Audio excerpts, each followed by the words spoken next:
ఓం శ్రీకృష్ణాయ నమః. ఓం శ్రీకృష్ణాయ నమః. ఓం గోపాలకృష్ణాయ నమః. ఓం గోపాలకృష్ణ నమః. ఓం ఈశాయ నమః. ఓం ఈశాయ నమః. ఓం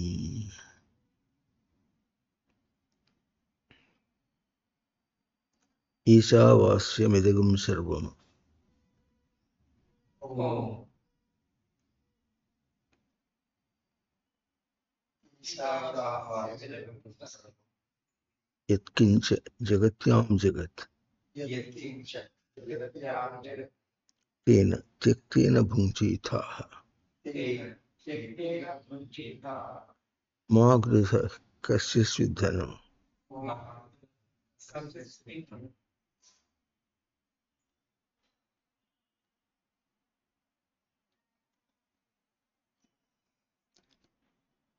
ఆ మంత్రాన్ని మనం చేసుకుంటున్నాం.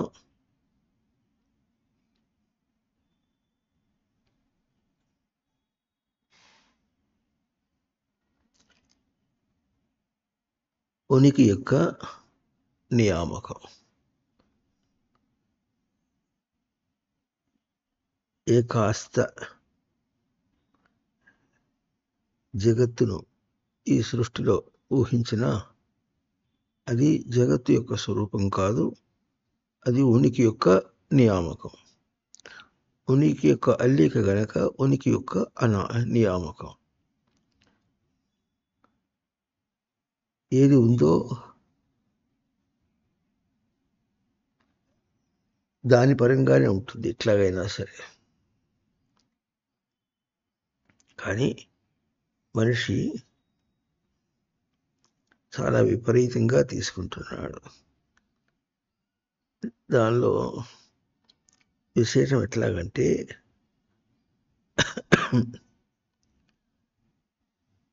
వేదాంతి జ్ఞాని ఏం చేస్తాడు, కనిపించేవన్నీ కూడా తన చూపే కనుక, తన చూపు సచ్చిదానంద స్మృతియే కనుక ఇదంతా సచ్చిదానంద స్మృతియే అంటాడు.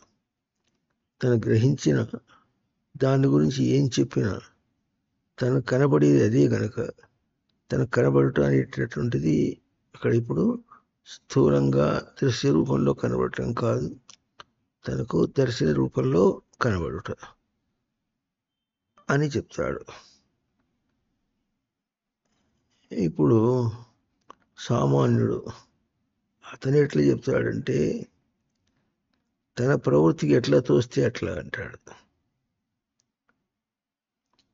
ఎటు వచ్చి అవతల దాన్ని గురించి చెప్పేవాడు ఎవడు లేదు, సత్యం చెప్పేవాడు ఎవడు లేడు అన్నాడు. అదేమి టేబుల్ ఉంటే దాన్ని పొడవు వెడల్పు చెబుతున్నాడు, ఎత్తు చెప్తున్నాడు, కొలిచి చెప్తున్నాడు, దీన్ని ఎవరు కాదంటారు అని మనం అనుకుంటున్నాం. పొడవు వెడల్పు ఎత్తు అన్న అంశాన్ని కూడా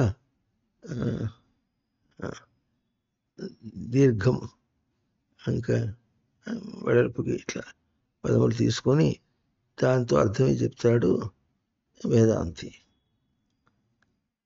ఆ పొడవు వెడల్పు దీనిలోనే సరిపోతుంది, సరిపోవటం లేదు, అది ఇట్లా ఇది ఇట్లా అని మాట్లాడుతుంటాడు.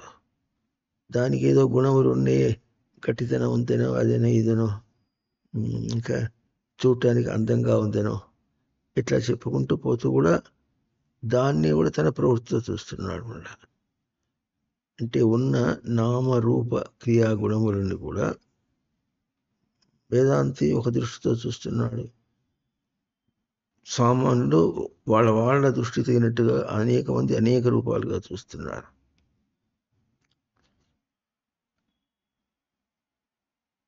తత్తత్కర్మ కృతం యదేవ మునిభిస్తైర్ఫలైర్వంచితాః.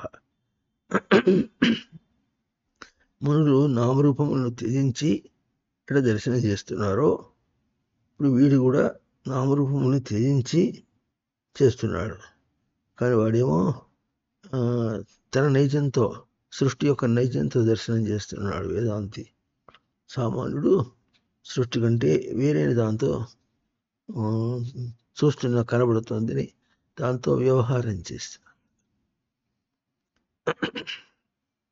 వ్యవహారం చేసి కారణ కార్య ఫలములతో వ్యవహారం చేసి అది ఎట్లా వచ్చింది, ఇది ఎట్లా వచ్చిందని ఒక్కొక్క దానికి మళ్ళీ చిరువలు పొలవలుగా అన్నిట్లోనట్లా చేసుకుంటూ పోతున్నాడు. అంటే అతనికి బ్రాంచింగ్ ఆఫ్ బహుశాఖ అనంతా పెడుతున్నాడు. ఇక్కడేమో ఏకాభవతి, ఇతను ఒకే దృష్టితో ఉంటాడు వీడు. ఆ తేడా కనిపిస్తుంది. అట్లా ఎందుకు కనిపిస్తుంది అని అంటే ఇద్దరు చేసేది ఒకటే, బయటది కాదంటున్నాడు. ముందు కావాల్సింది ఇది నియామకం. ఇట్లా చూసినా బయటది కాదంటమే. బయట దాని ఉన్నట్టుగానే తీసుకోవాల్సిన అవసరం లేదు. దానికి వాళ్ళ మనస్సని, అదని, తెలివి అని, అవసరాలని ఇట్లా చెప్పుకుంటూ ఎవరెవరు ఎన్ని చెప్పినప్పుడు కూడా బయట దానికంటే వేరుగానే తీసుకుంటున్నాడు. ఆ తర్వాత ఇది కూడా చాలా గొప్ప విశేషమే. ఇంకా తనదిగా తీసుకుంటున్నాడు, అది కూడా ఒక విశేషమే. వేదాంతి తన దర్శనం నిజ స్మృతిగా తీసుకుంటాడు, వాడు తన ప్రవృత్తిగా తీసుకుంటాడు. నా కోసమే అంటాడు. అతని నా కోసం అనేటటువంటిది అహంత మమత ఆ రూపంలో. అహంత అంటే దాన్ని నేనుగా తీసుకుంటాడు, నాదిగా తీసుకుంటాడు. తీసుకొని భ్రష్టు అవుతున్నాడు. నేను దొరకటం లేదు, నాది అంటే ఏమిటో దొరకటం లేదు. ఇప్పుడు ఏం చేస్తున్నాడు, అహంత మమత లేదు. అహంత శబ్దం కూడా దాన్ని అహంత అంటే అహమితి బుద్ధిం కరోతి, అట్లా అహంకారం తీసుకోవటం. అహమస్మి అన్నా కూడాను నేను ఉన్నాను అనేది ఇంకో దాంతో పోల్చి కాదు. మనం ఎటు చెప్పుకుంటాం, నేను చేస్తూ ఉన్నాను అన్నప్పుడు చేస్తూ అనేటటువంటిది బయట క్రియారూపం అయితే, దాంతో పోల్చుకుని నేను ఉన్నానని అంటంలో దాన్ని విడిచే నేను ఉన్నాను, కానీ దాంతో నేను ఉన్నానని చెప్పడం లేదు. వాడు ఏం చేస్తాడు, వాడు కూడా దాంతో చేరే నేనున్నానంట. ఇది కూడా అవతల దాంతో పోల్చుకొని నేను ఉన్నాను, అక్కడ నేనే ఉన్నాను, ఇది లేదని చెప్పడం ఎటువంటిదంటే దాని ముందు తన సాధన అంశంగా తీసుకొని దాంతో పోల్చుకొని అది దానికంటే నేను ఉన్నానని. నిజమైన వేదాంతి ఏమంటాడంటే అది లేకుండా నేనున్నా. అది తనకు ఎట్లా దర్శనానికి లేదు సరి కదా, దృశ్య రూపంగా కూడా లేదు. అది అనన్యం అన్నమాట. అంతదాకా తీసుకుంటాడు. ఆ దర్శనం చాలా గొప్ప దర్శనం అన్నటువంటిది. దర్శనానికే మనకు దోహదం ఇస్తుంది. దోహదం అంటే దర్శన దోహదం అంటే మామూలుగా సహాయపడుతుంది అని ప్రసిద్ధార్థం. దుగ్ధం అంటే పిండటానికి అవకాశం ఇస్తుందని. గోవు పాలు పిండుతాం ఎట్లాగో అట్లాగో పిండటానికి, దానిలోంచి మనం పిండటానికి అవకాశం ఇస్తుంది. ఇట్లా ఎంత దాకా వెళుతుందంటే చివరికి తనకు ఇంకొక దాని యందు ప్రయోగం చేసి తీసుకోవాల్సిన అవసరం లేదు. అందుకని చెప్పాను, నేను చేస్తూ ఉన్నాను, నేను చూస్తూ ఉన్నాను అన్నప్పుడు దాంతో ప్రయోగం చేసి దానికంటే వేరంటున్నాడు. ఇది గొప్ప, దానిలో సందేహం లేదు. కానీ అట్లా పోల్చుకోవాల్సిన అవసరం లేదు. వేరే దాంతో తాను పోల్చుకోవాల్సిన అవసరం లేదు. తాను గ్రహించకున్నా కూడా అది ఎందులో ఇట్లా ఉనికి గ్రహింపబడని పూర్వముగా, గ్రహింపబడని పూర్ణముగా ఏమైంది, తనలో తాను చైతన్యముగా, ప్రకాశముగా, నివాసముగా, విచారణగా, జ్ఞానముగా, సమృద్ధిగా నరునికి విజ్ఞానమైంది. తను గ్రహించలే, కానీ తనలో తనకే సచ్చిదానంద స్మృతిగా, సత్యదర్శనములుగా అయి విజ్ఞానమై. ఇది చాలా విశేషమైనటువంటి దర్శనం. అది ఇంకా విశేషమైనటువంటి ఇట్లా సృష్టి యొక్క స్థితి. ఇది అధిష్టానం తనకు.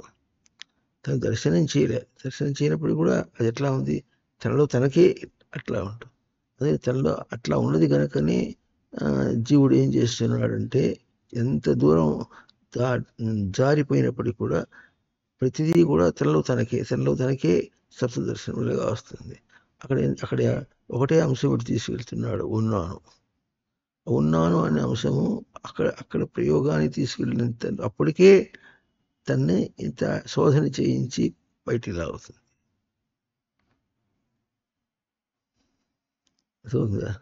అది ఉనికి యొక్క స్వరూపం. అటువంటి ఉనికి యొక్క స్వరూపాన్ని దర్శనం చేయటం అనేది చాలా విశేషం. ఎంతో సంస్కారం ఉంటే కానీ దాన్ని దర్శనం చేయలేడు. సామాన్యుడు కాసరి కదా, సాధకుడు కూడా తెలుసుకుంటుంటాడు, వస్తున్నట్టుగా అనుకుంటాడు. అందువల్లనే సాధకులకు చాలా హెచ్చరిక ఇస్తారు. ఏమి హెచ్చరిక ఇస్తారంటే మా గృహ కశ్యస్యుద్ధనం. ఆ మాట ఎక్కువగా ఇతరుల కంటే కూడా సాధకుడు దేని యందు ప్రీతి అన్న పదం తీసుకోవద్దంటారు. లోకంలో ఎట్లా ఉంటుందంటే ఇదివరకు కంటే వేదాంతం వింటున్న కొద్దీ ఇంటి మీద ప్రీతి ఎక్కువ అవుతుందట. ఎందుకు ఎక్కువ అవుతుందంటే నువ్వు చెప్పావుగా, వాళ్ళు కూడా జీవుడని, వాళ్ళు కూడా ఆత్మస్వరూపమైన కదా, నాకు ఇప్పుడు ఆత్మస్వరూపంగానే కనిపిస్తున్నారు వాళ్ళు అంటాడు. ఇంకా వాళ్ళు ఎందుకు బాగా పైన వేసుకుంటాడు. ఇది దాటడం చాలా కష్టమే. అది దాటితే అప్పుడు తీరు వేరుగా ఉంటుంది. తన నడవడిక తీరు వేరుగా ఉంటుంది. అందుకని జీవనాన్ని కాలకథన తీరులలో అన్నారు. కాలం అంటే పలికించటం, కథనం అంటే పలికించి చెప్పటం, వ్యక్తం చేయటం. దాన్ని చెప్పి తీరం అంటే దాటడం. ఆ తీరులో పలికించి పలికి దాటడం, పలికించి పలికి దాటే తీరులో తన సప్తదర్శనముల్ని ఏం చేస్తాడు, పాలన చేసి పూర్ణ చేసుకోవటంగా అందులో సాధన సమముగా దేహ జీవ రచనములను అన్నారు. దేహం యొక్క స్థూల శరీరం అని, జీవుడు అనేవాడేమో పరాప్రకృతి స్వరూపాన్ని. అంటే వాడు జీవుడు అంటే పూర్ణమే వాస్తవానికి. పరాప్రకృతి అంటే ఇప్పుడు అట్లా పరాప్రకృతి అంటే అంటే పాలన పూర్ణ ప్రకృతి అని. పాలన చేసి దాటుతాడా, ముందుకు పోతాడా, పాలన చేయటంలో తప్పి దారిపడతాడా అన్న అంశంగా చూపిస్తుంది వాడిని. వాడి యొక్క పాలనయే అక్కడ అంశముగా అది ఒక ప్రకృతి స్వరూపమైంది వాడు. కనుక జీవుడు అనేవాడు పాలన పరాప్రకృతి స్వరూపం. దేహం అనేదేమో స్థూల స్వరూపం అని, అపరాప్రకృతి అని. ఇట్లా అది అపరాప్రకృతి, ఇది పరాప్రకృతి అయినప్పుడు కూడా వాస్తవానికి అది అపరాప్రకృతిగా పరిమితము కాలేదు, వీడు పరాప్రకృతిగా పరిమితము కాలేదు. ఎందుకంటే స్థూలం అనేటటువంటిది స్థూలమైనప్పటికీ కూడా అది ఎవరికి దోహదంగా ఉంది అంటే జీవుడికి దోహదంగా ఉంది. జీవుడికి దోహదంగా ఉంది అంటే జీవుడికి ఉన్నటువంటి దోషం ఏమిటంటే తాను పాలన చేసుకుని ముందు పోవాల్సినటువంటి వాడు పాలన చేసుకోలేక దారిపడుతున్నాడు. కనుక వాడు పాలన చేసిన ముందుకు పోవడానికి దేహం ఏం చేస్తుంది, అవకాశం ఇస్తుంది. ఎట్లా అవకాశం ఇస్తుందంటే అది బోధ చేయటం లాగా ఉండదు. ఏం చేస్తుంది, తన తప్పుగా అన్వయం చేసుకుంటే ఆ తప్పు చూపించేసి వాడిని బాధిస్తుంది. నువ్వు అనుకున్నావు తప్పు అవుతుంది. నన్ను నా దృష్టితో చూస్తే దేహం దృష్టి స్థూల దృష్టితో చూస్తున్నావా, దేహం సాధన దృష్టితో చూస్తున్నావా? సాధన దృష్టితో వాడుకున్నప్పుడు యుక్త ఆహార విహారస్య యుక్త చేష్టస్య కర్మసు యుక్త స్వప్నావబోధస్య యోగో భవతి దుఃఖ. అప్పుడు దేహం విడికి యుక్తంగా ఎట్లా అది రచన చేయబడిందో, ఎట్లా తీసుకునేవాడు దాంతో తన జీవనానికి. అందుకనే సాధన ఆచరణలో సాధన సమముగా దేహ జీవ రచనలను పదం వేశారు. సాధనకు వికలం కాకుండా దేహ రచన, సాధనకు వికలం కాకుండా జీవరచన. అంత స్పష్టంగా దాన్ని తీసుకొచ్చి ఏం చేయాలి? అట్లా తీసుకున్నవాడు ఏమవుతాడు? తీసుకున్నందువల్ల దేహం అనేది కూడా తన్నే మోసం చేసింది కాలేదు. అది కేవలము అపరా ప్రకృతి కాదు, స్థూలమైన ప్రకృతి కాదు. సాధనకు దోహదం చేస్తుందంటే అపరా ప్రకృతి కాదు. అట్లాగే బయట ఏ పదార్థాలైనా అంతే విశేషం. అయితే తాను పోనీ కేవలమైన జారిపడేటువంటి పరాప్రకృతి కాదు, తాను ముందుకు పోవలసినటువంటి పరాప్రకృతి. కానీ అట్లా ప్రవర్తించట్లేదు కనుక ఇప్పుడు వాడు ఏం కావాలి? దేహ అంటే సాధన సమముగా జీవరచన, సాధన సమముగా దేహ రచన. అట్లా తీసుకున్నప్పుడు మామూలుగా అనుకుంటున్నటువంటి దేహము బంధము కాదు, జీవుడు మోసపోయేవాడు కాదు. అయితే ఇప్పుడు దానికి ఏం చేయాలి? ఆ విధంగా కాల కథన తీరులో ఆ తీరు ఎట్లా ఉండాలంటే వాడు దాన్ని పలికించుకోవాలి. ఈ పలికించుకోవటం అనేటటువంటిది చాలా గొప్ప విశేషమే. అందులో ఒక్కొక్క ధాతువుతో అర్థం చెప్పుకున్నప్పుడు చాలా గొప్పగా ఉంటుంది. కాలము అంటే మనకేం తెలుస్తుంది? టైం. సూర్యచంద్రుల గడుల్లో భూమి తిరుగుతుందని ఇవాళేమో మళ్ళీ సూర్యగ్రహణం అని, ఆ గ్రహణానికి అట్లా అయిపోతుంది, ఇట్లా అయిపోతుంది. కొంతమంది గ్రహణంలో కూడా నిలవలేక ప్రాణం విడిచేస్తారని ఇటువంటి చెప్పుకుంటూ ఉంటారు. దానికి ఆ గ్రహణ ప్రభావం గర్భిణీ స్త్రీల్లో బాగా ఉంటుందని, వాళ్ళు కదలకుండా పడుకోవాలని, పూర్తిగా నిద్రపోతే ఆ తీరు వేరు. నిద్రపోకుండా కదలకుండా చక్కగా ప్రశాంతంగా మనం చేసుకుంటూ ప్రశాంతతను దర్శనం చేసుకుంటూ చేయటం అనేటటువంటి వేరే సంగతి. ఇదంతా కూడా లోపల గర్భంలో ఉన్న శిశువు మీద ప్రభావం ఉంటుందని ఇన్ని మాటలు, ఇవన్నీ మంచి మాటలే. అది దీన్ని ఎట్లా పలికించుకున్నాం? కాలం అంటే పలికించుకుని అన్వయం చేసుకోవడం. దేహం పలికించుకొని అన్వయం చేయడంలో చాలా తేడా ఉంటుంది. దేహానికి రుగ్మత వచ్చింది, వస్తే దాన్ని పలికించుకున్నాడు. నువ్వు చెప్పింది నాకు అర్థమైందిలే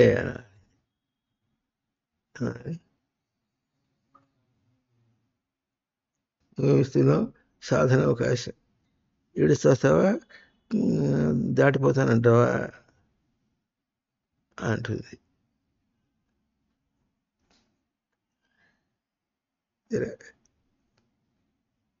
ఇది సాధన సమముగా కాలము పలికించుకోవడం అంటే సాధనకు వికలం కాకుండా పలికించుకోవడం. పలికించుకుని ఏం చెప్పాలి?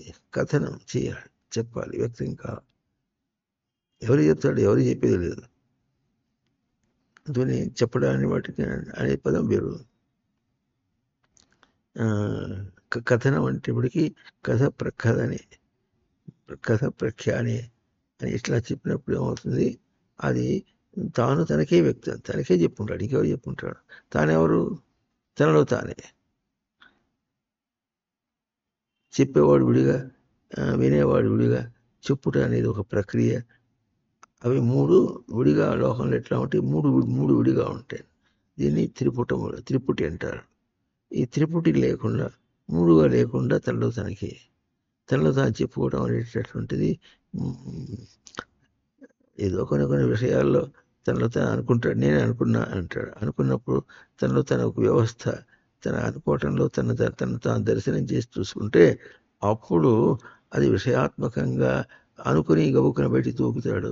అట్లా కాకుండా తనలో తాను చెప్పుకోవటం త్రిపుటికి అతీతంగా తను పలికించుకొని, దేహాన్ని పలికించుకొని, ఇంకా జీవుణ్ణి పలికించుకొని, ఇంకా దాటేటట్లుగా అక్కడ వాక్యం అది. లోకంలో ఎట్లా ఉంటుంది? అనుకున్నప్పుడు దాటడు, పతనం అవుతాడు. దాటే తీరుగా ఉంటుంది. ఇది జీవనం మనిషికి. ఇది నియామకం. ఉనికి నియామకం అంటే అక్కడ ఉనికిని నిలుపుకోవటం, అంతేగాని ఇంకోటి కాదు. నిలుపుకోవటానికి ఇంకోటి లేదు. ఉనికి కన్నా ఏదైనా అనుకుని నిలుపుకోవాలనుకుంటే అది జారిపోయేది. నిలుపుకోవటానికి ఎట్లా ఉంటుందంటే, లోకంలో ఏదైనా నిలుపుకోవాలంటే అది భద్రంగా దాచిపెట్టుకోవాలి, దాని మీద ప్రయత్నం చేయాలి. దీన్ని నిలుపుకోవటానికి ప్రయత్నం అక్కర్లేదన్నారు. చేతిలో డబ్బులు ఉన్నాయనుకోండి, ఏం చేయాలి? చాలా కష్టపడతాడు. ఎంత కష్టపడతాడంటే అది ఇట్లా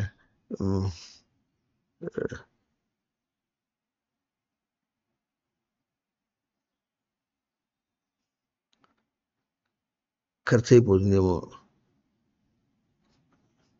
అటే చూస్తూ ఉంటే ఏదో చిల్లర మల్లరగా ఖర్చు అయిపోతుంది. అది తెలియకుండా ఖర్చు చేస్తాడు ఒకడు. ఇంకోటి ఏం చేస్తాడు? గౌకున బ్యాంకులో పెట్టేస్తాడు. మరి బ్యాంకులో పెడితే ఇప్పుడు వడ్డీ చాలా తక్కువ వస్తుంది. అప్రిషియేట్ కావాలి అంటాడు. అప్రిషియేట్ అనేది పొగడాలి. ఇంగ్లీష్లో మనిషిని ఎవరైనా అప్రిషియేట్ చేయడం అంటే వాడు చేసిన పనికి వాడిని పొగడతాడు. అది మనీ షుడ్ బి అప్రిషియేటెడ్ అని. అందుకని ఏం చేయాలి? అటు కాకుండా ఏదైనా బంగారం తీసుకొని పెడితే మనకు వస్తుందంటే ఆ బంగారం కొన్నప్పటి నుంచి దొంగల భయం. ఇప్పుడు దానికి ఏం చేయాలి? దానికి వడ్డీ కడుతుంటారు అనమాట. బ్యాంకులో పెడితే దానికి వడ్డీ కట్టాల్సింది. మన బంగారం వాడు దాచినందుకు వాడు డబ్బులు కట్టాలి. మనం రిస్క్ తీసుకోలేకుండా వాడు రిస్క్ తీసుకుంటాడని బంగారం తీసుకుంటాడు. అది దాచిపెడితే అది తర్వాత ఎప్పుడైనా దానికి రేటు పెరుగుతుందని అంటాడు. కొంతకాలం అందరి జ్ఞానం అయిపోయిన తర్వాత బంగారం మాకు ఎవరికి అక్కర్లేదంటే ఏమవుతుంది? ఇప్పుడు అది వస్తుందా? రాదు. అది చాలా అపోహ. బంగారానికి అంత రేటు వచ్చినప్పటికీ కూడా బంగారాన్ని నగలు వేసుకుని తిరగడం ఈ రోజుల్లో లేదు. వెనకలో తిరిగేవాళ్ళు, నగలు వేసుకుని తిరిగేవాళ్ళు ఇప్పుడు ఎవరు వేసుకోరు. అది అవుట్డేటెడ్ ఫ్యాషన్. అది బంగారం నగలు వేసుకోకూడదు, ఇంకా పొట్టు పెట్టుకోకూడదు, తాళిబొట్టు మంగళసూత్రం వేసుకోకూడదు, కింద మెట్టెలు పెట్టుకోకూడదు. మొగుడిని ఎట్లా చెప్పుకుంటారో అట్లా చెప్పుకోవడంలో కూడా ఎట్టగానే తీర్లుగానే ఉంటుంది. నా మొగుడు నాకే నీకు చెప్పుకునేది ఏమిటి అన్నట్టుగా కూడా ఉంటాడు. నా మొగుడు నాకే ఎంతవరకు కావాలో అంతవరకు ఉంచుకుంటారు. మీకు అందరూ చెప్పేటప్పటికి అతను అది రేపు వాడు నా మొగుడు అని అంటగట్టి మాట్లాడతారు. నాకు అవసరం అయితే పెట్టుకుంటాను, తర్వాత వదిలేస్తాను. ఎంత దుష్టంగా ఉంది లోకం. ఎంత అయినప్పటికీ కూడా వాళ్ళు అనుకున్నటువంటి దాన్ని, ఆ ఉనికినే కోరుతున్నారు. ఆ ఉనికిలో ఎంత చిందరవందర గోల గోల. కనుక స్వరూపం ఎట్లా ఇచ్చింది? జీవనం అంటే సాధన సమూహ దేహ జీవరచన ఎట్లా ఎట్లా పాలన పూర్ణలుగా కథన తీరు. ఇది ఈశావాస్యం.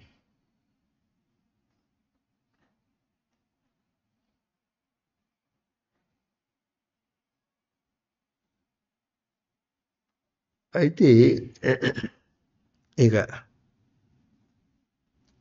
పుట్టిన కాడి నుంచి పుడకల దాకా, అక్కడి నుంచి పుట్టిన కాడంటే శ్మశానం, కాడంటే శ్మశానం. పుట్టిన కాడి నుంచి అంటే పుట్టిన శ్మశానం దగ్గర నుంచి పుడకలు పోయే శ్మశానం దాకా. ఏం చేయాలి ఇప్పుడు? వీడు చేసినవి ఎన్ని? ఒకటా రెండా?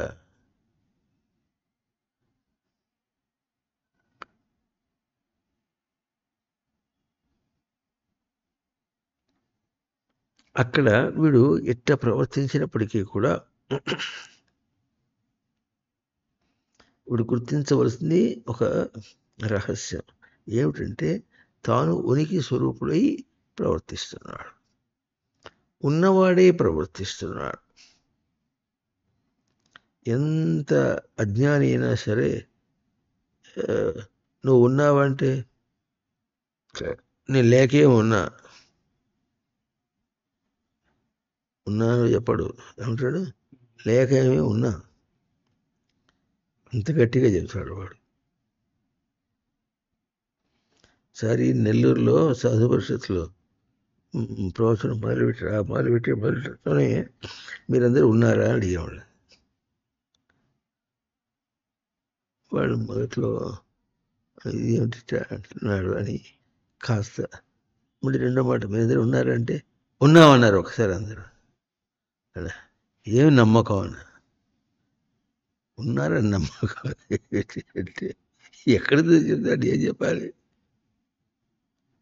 ఇది ఎట్లా ఉంటుంది మరి ఏకశ్లోకిలో చెప్పినట్టుగా కిం జ్యోతిస్తావు అంటే పవన్మానహని మీ రాత్రిలో ప్రదీపాధికం నాకు పగలు సూర్యుడు ఉన్నాడు, రాత్రి దీపాలు ఉన్నాయి. ఉన్నారంటే ఉన్నాం. అప్పుడు అది ఎప్పుడో 25 సంవత్సరాల కిందట అప్పుడు ఇవన్నీ లేవు. అప్పుడు ఏమంటాడంటే నేను ఉన్నాగా, కనిపించట్లే, నీ ఎదురుకుండా కూర్చున్నా లేదా, నీ కనిపిస్తున్నా లేదా అంటాడు. అప్పుడు లేని ఇప్పుడు ఏమొచ్చినాయి, ఆధార్ కార్డు వచ్చింది, ఇంకా పాన్ కార్డు వచ్చింది, ఇంకా అప్పుడు కూడా ఉండేది ఏది రేషన్ కార్డు ఉండేది. ఇప్పుడు రేషన్ కార్డుతో కూడా చాలా చాలా కట్టుదిట్టాలు చేశారా చేశారు. రేషన్ కార్డు ఇంకా ఇంకేముంటాయి, డ్రైవింగ్ లైసెన్స్ ఉంటుంది, ఇంకా ఐడి ఉంటుంది, మెయిల్ ఐడి,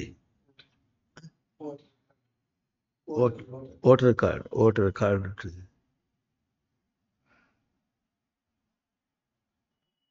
ఇన్ని ప్రమాణాలు లేకుండా ఉన్నాడు అవుతాయి.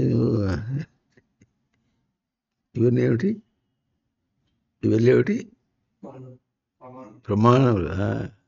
ఇన్ని ప్రమాణాలు లేక ఉన్నాడు పిచ్చోడు అని. ఏం చేస్తారో నాలుగు పెట్టి గీకుంటావు అవి. నేను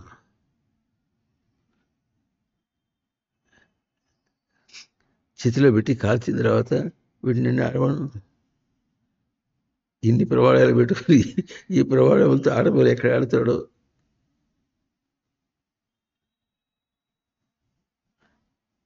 అవి చూసి ఏమైనా ఇస్తారా?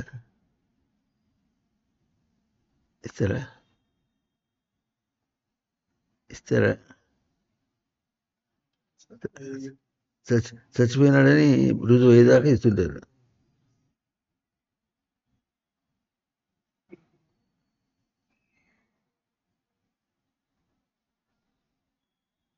ఎల్లకాలం వాడుగా.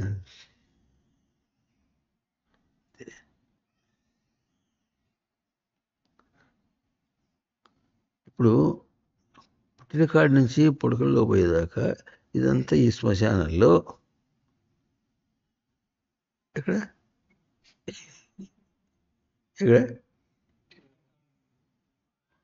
ఈ శ్మశానంలో, ఈ జీవన శ్మశానంలో, ఎక్కడ జీవన శ్మశానంలో ఏమవుతుంది?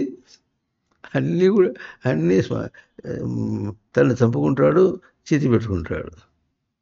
చితి అంటే అది మామూలుగా తెలుగులో చితి అంటేనేమో కట్టెలు పేర్చింది.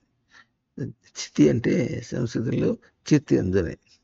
వాడు దాన్ని వాడు ఎటువంటి చైతన్యంలో ఉంటాడంటే తను తగలబెట్టుకుంటాడు. ఇదో శ్మశానం, అందుకే శ్మశానం ఇది. తను చంపుకుని తగలబెట్టుకుంటాడు. అవతల పోయి దీనేమో కనిపించకుండా తగలబెట్టుకుంటాడు. తను తగలబెడుతున్నాను కూడా తెలియదు. అవతల దాంతోనే తగలబడుతున్నాను అనుకుంటాడు. అది తగలబడుతుంటే అక్కడ ఎట్లా చేస్తాడంటే వార్ఫేర్, యుద్ధం చేసి తన ఉనికికి పెనుగులాట పడతాడు. యుద్ధం చేసి ఉనికి పెనుగులాట పడుతుంటే ఈ సత్యమే కనిపిస్తుంది. ఉనికికి పెనుగులాట కనిపిస్తుంది కదా. అంటే ఇప్పుడు నేను దేనికోసం ప్రయత్నం చేస్తున్నా? ఉనికి కోసమే ప్రయత్నం అని అంటాడు. ఇంత ప్రత్యక్షంగా నేను ఉన్నవాడిని అయితే అంటాడు. పెరుగులాడుతూ ఉనికి ఉన్నవాడు కాదు, ఇది లేకుండా అన్నాడు. ఇక్కడే వచ్చింది పెద్ద ఇబ్బంది. ఏమిటా ఇబ్బంది అంటే, నువ్వు ఏం చెప్పినా ఇది కాదు అంటాడు. ఇది కాదని చెప్పి ఉనికి అంటే ఇంకెట ఏది ఉనికి? అర్థమవుతుందా? అందుకని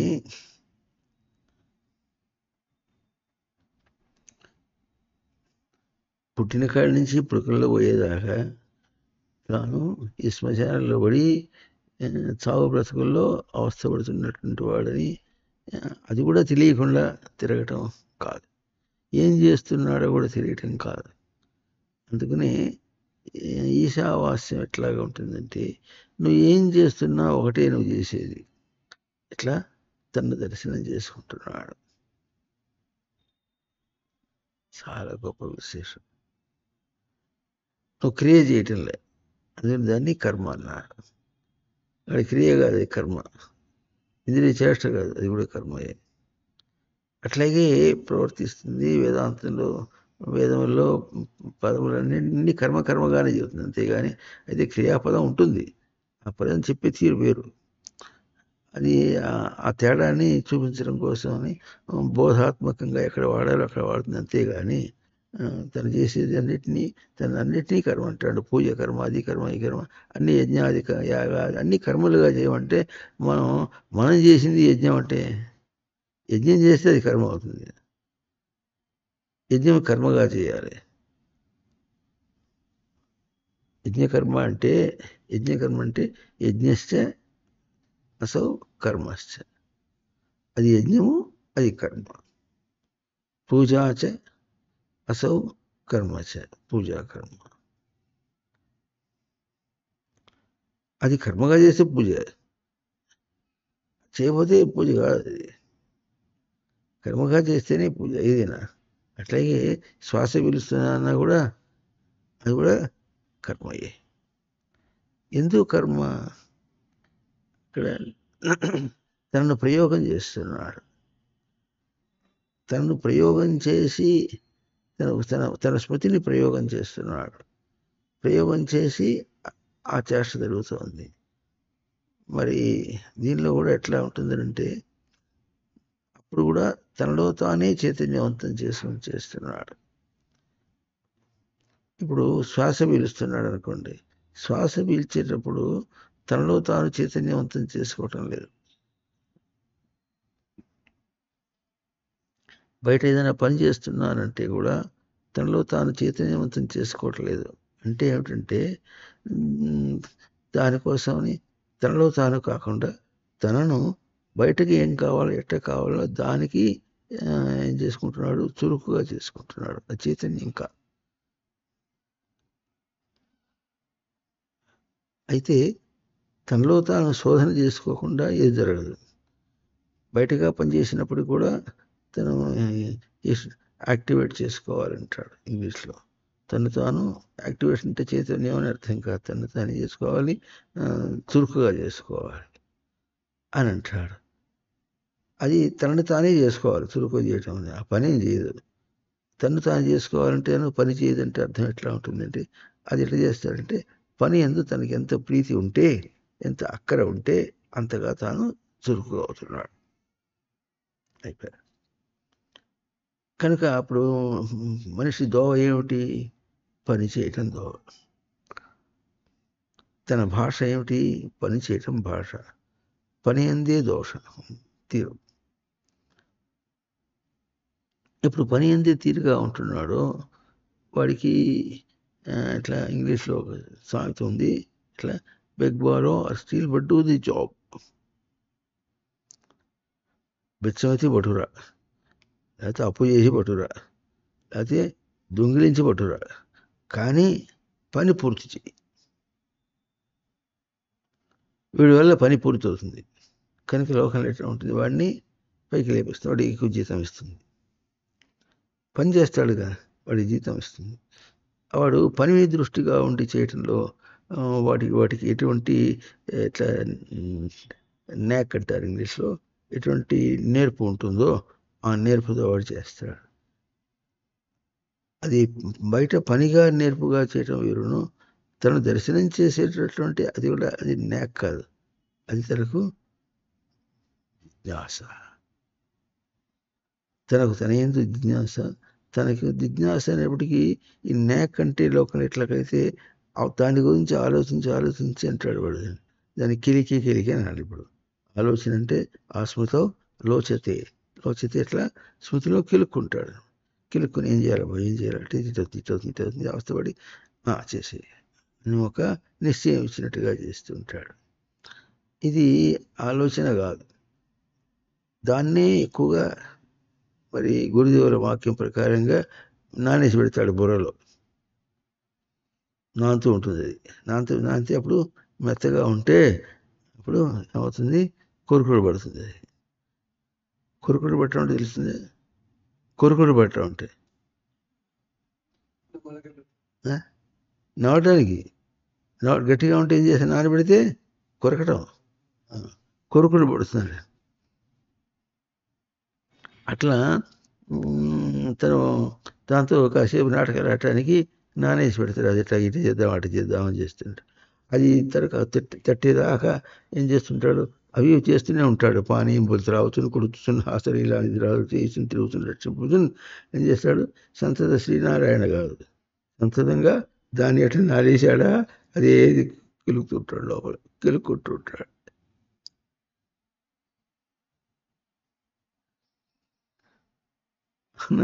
అంత కెలుక్కొని కాలం ఏమైపోతుంది. అంత కెలుక్కున్నా సరే వాడు ఎవరి కోసం చేస్తాడు, అందుకని బృహదారణ్యకోపనిషత్తులో మంచి మంత్రం ఉంది. నవారే పత్యు కామాయ పతి ప్రియో భవతి, ఆత్మనస్తు కామాయ పతి ప్రియో భవతి. అరే అన్నాడు అంటే ఒరేయ్ అని.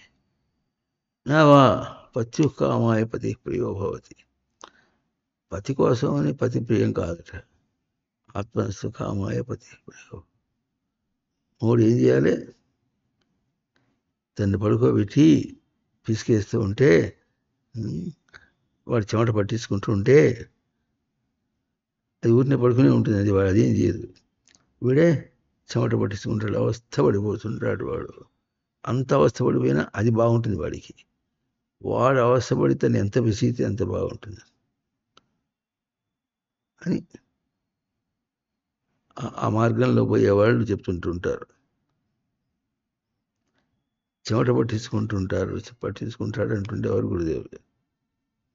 ఏం పట్టించుకుంటాడు, చెమట ఆయాసపడతాడు.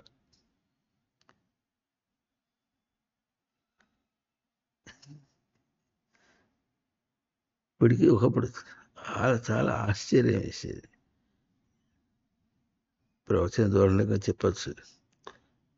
వాడు ఇరికించడానికి ప్రయత్నం చేస్తూ ఉంటే వాడి అంగానికి ఆ వెంట్రుకలు తగిలితే ఎట్లుంటాడు వాడు అనుకునేవాడు. ఇరిటేషన్గా ఉండదా అని. ఇది పట్టుకుంటే ఎట్లా ఉంటుంది తెలుస్తుంది. అది దాని తీరు వేరు. అవి ఎందుకున్నాయి ఆ విషయం మన కల్పసూత్రాల్లో చెప్పుకున్నాం. దాన్ని గుహ్యం చేసింది, దాచేసింది, అయిపోయింది. దాచిన దాన్ని వెకిలుకుంటారట. పిచ్చోడరా ఎట్లా ఉంటాడరా, అంత అవస్థపడి మరి ఆ మూత్ర ద్వారంలోకి వెళ్ళినటువంటి అవయవాన్ని బయట తీసి ఎట్లా వాడుకుంటున్నారు.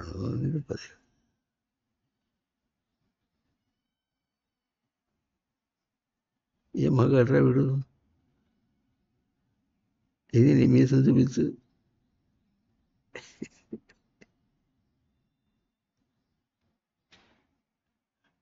అంతగా పత్యు కామాయ పతి ప్రియో నావా.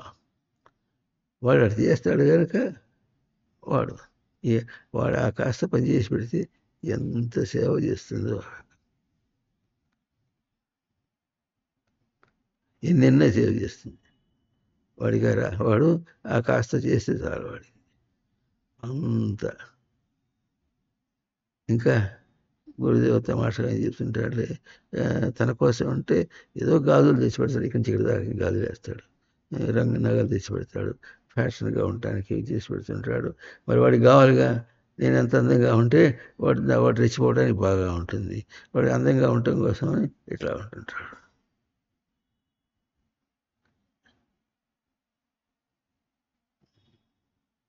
పోతూ ఒక పూలమాల తీసుకొస్తాడు, తన తల్లో పెట్టుకోవాలంటాడు. అవన్నీ ఎక్కడికి పోతాయి, ఎటో పోతాయి. అయినా అలంకరించి అర్థం లేదు. ఆ ప్రకృతికే అర్థం లేదు. సృష్టిలో అది ఇవ్వలే. సృష్టిలో కామము అన్నటువంటి సెక్షువల్ ప్యాషన్ అనేటువంటిది లేదు, లేనే లేదు. పుత్రోత్పాదన కోసం ప్రయత్నం చేస్తున్నాడన్నా కూడా ఇటువంటి చూసేటప్పటికి ఒక్కసారి చూసిన తర్వాత అంతే. దీన్ని ఏం చేశాడు, ధర్మం కోసం అవస్థపడ్డాడు. ఒకడు శిశువుని ఇవ్వటం కోసం. ఈ మాట ఎక్కడ ఎక్కడ సత్యం ఇది? కేవలం బయట సత్యం. సాధకుడికి సాధన సత్యం కాదు. పుత్రోత్పాదన కోసం చేసినప్పటికీ కూడా ఎంత అవస్థపడాలి. ఆ జీవుడు బయటకు వచ్చిన తర్వాత ఎంత అవస్థపడాలి. వాడిని పెంచాలంటే ఎంత అవస్థపడాలి అంటే అది లౌకికంగా చాలా అవస్థపడాలి. అంత అవస్థ అయినా పడతాడు కానీ అది నీకు బుద్ధి సేద్యం రా అంటే మాత్రం అర్థం కాదు. బుద్ధి సేద్యం అంటే అర్థమవుతుందా? బుద్ధి సేద్యం అంటే ఉనికిని భద్రంగా తెచ్చిపెట్టుకోవడం. ఆ తెచ్చిపెట్టుకుంటే జారిపోతూ ఉంటుంది. దాన్ని సేద్యం చేయాలి. ఏదైనా అంతే. కానీ వాడు చూసేటప్పటికి, వాడు పసివాడు వచ్చేటప్పటికి అయిపోయా. ఎంత లేనిపోని మోజు వచ్చేస్తుందో. ఒకసారి బెంగళూరులో ఒకడింటికి పోయినాం. 4 రోజులు అక్కడ ఉండాల్సి వస్తే వాడింటికి పోయినాం, తెలిసిన వాళ్ళు కదా అని. వాళ్ళకి కూతురు పుట్టింది కొత్తగా. కూతురు పుడితే ఏం చేశారు, అమ్మాయి ఏడుస్తుంటే అప్పుడు టేప్ రికార్డర్లు ఉండేవి. టేప్ రికార్డర్లు రికార్డ్ చేశాడు. నవ్వుతుంటే రికార్డ్ చేస్తాడు. ఏముంటాయి ఇదంతా? అన్ని వేడుకలు. అవి ఏమైనా ఉంటాయంటే ఉండవు, పోతాయి.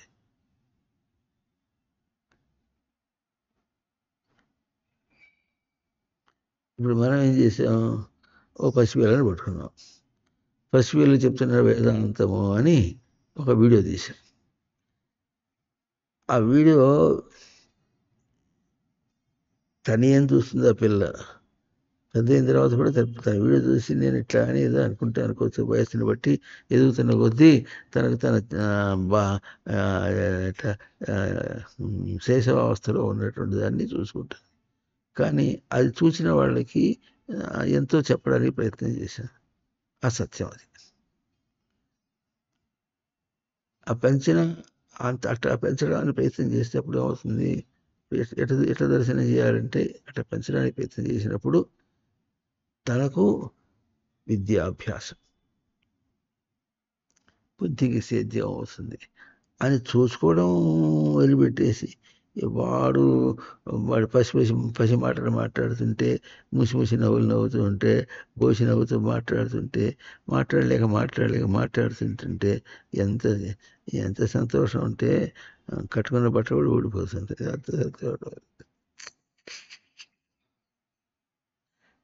అంత సంతోషం వేస్తుంది. వాడు అంతా అయిన తర్వాత నాన్న అంటాడు చేయెత్తి. అనగానే ఏం చేయాలి, ఎత్తుకోవాలి.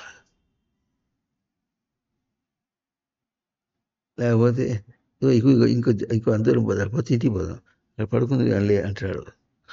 దాన్ని ఎంత గారాబం, ఆ గారాబానికిను పెంచడానికి ఇట్లా ఏమి తేడా లేకుండా ఇష్టం వచ్చినట్టు చేస్తుంటాడు. అది కూడా వస్తుంది కనుక నవారే పత్యుః కామాయ పతి ప్రియో భవతి ఆత్మనస్తు కామాయ పతి ప్రియో. తన కోసం నవారే జాయాయే కామాయ జాయా ప్రియా భవతి ఆత్మనస్తు కామాయ జాయా ప్రియా భవతి అన్నాడు. పెళ్ళాం కూడా తన పెళ్ళాం కోసం అని ఉండదు. ఆత్మనస్తు కామాయ.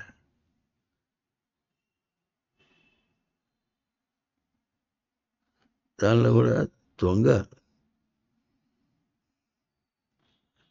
వీళ్ళే నెట్టి పారేశారో, ఆమె సూర్యుడు వెళ్ళిపోయిందో, కాపురం చెడింది, వెళ్ళిపోయా. మళ్ళీ అంతా పంచాయతీ పెట్టి అది పెట్టి మళ్ళీ తీసుకొచ్చి ఇక్కడ దింపారు. దింపితే ఎట్లా ఉంది, రాగానే మరి ఇన్నాళ్ళు తన పక్కన పడుకుంటాడు. ఇష్టమో కష్టమో ఏదైనా సరే తను ఒప్పుకుంటుంది, కానీ మిగతా వాళ్ళు ఒప్పుకుంటారు, ఒప్పుకోరుగా. దాని మీద ఇప్పుడు మొహవాచి ఉన్నాడు. ఇప్పుడు రాగానే కాస్త ఆ పని చేసి వదిలేసేస్తాడు. ఆ తర్వాత మళ్ళీ మళ్ళీ మామూలే. అక్కడ అక్కడ వరకే ఆ ఆదరణ అంతే. ఆ తర్వాత మళ్ళీ ఎవరి ప్రవృత్తి వాడిగా ఉంటుంది. వాడు కొట్టుకోవడం తిట్టుకోవడం అంత అట్లాగే ఉంటుంది. ఆ తర్వాత గట్టిగా 10 రోజులు కాకుండా మళ్ళీ వెళ్ళిపోతుంది. వెళ్ళిపోతే పోతే ఏం చేస్తుంది, గర్భవతిగా వెళ్ళిపోతుంది.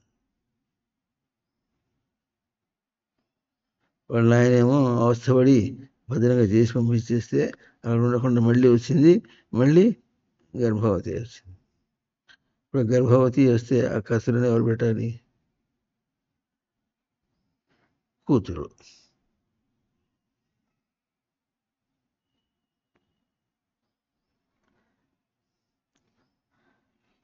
చూస్తూ చూస్తూ కూతుర్ని తప్పుకుంటాడా? ఓ అబ్బాయి ఇప్పుడు ఇప్పుడు అవి కూడా వచ్చేసినాయి అంతే. ఎక్కడికో తీసుకుపోయినట్ట తీసుకుపోయి తన 3 పిల్లల్ని చంపేశాట వాడు. వాళ్ళ శవాలు చూస్తే అంతే వాడు తండ్రి చంపాడని తెలిసిందట. ఎందుకు చంపాడో తెలియదు. ఏమిటో పిల్లల్ని కనేటప్పుడు అది తిరిగి ఉండదు. ఎట్లా పెంచాలో తెలియదు. అసలు ఆ ప్రక్రియలో ఉన్నప్పుడు నాకు పిల్లలు పుడతారు అనేటువంటి కూడా ఉండదు. అంత దాకా ఆలోచన చేస్తే అక్కడ ఎంత జాగ్రత్తగా ఉంటాడు.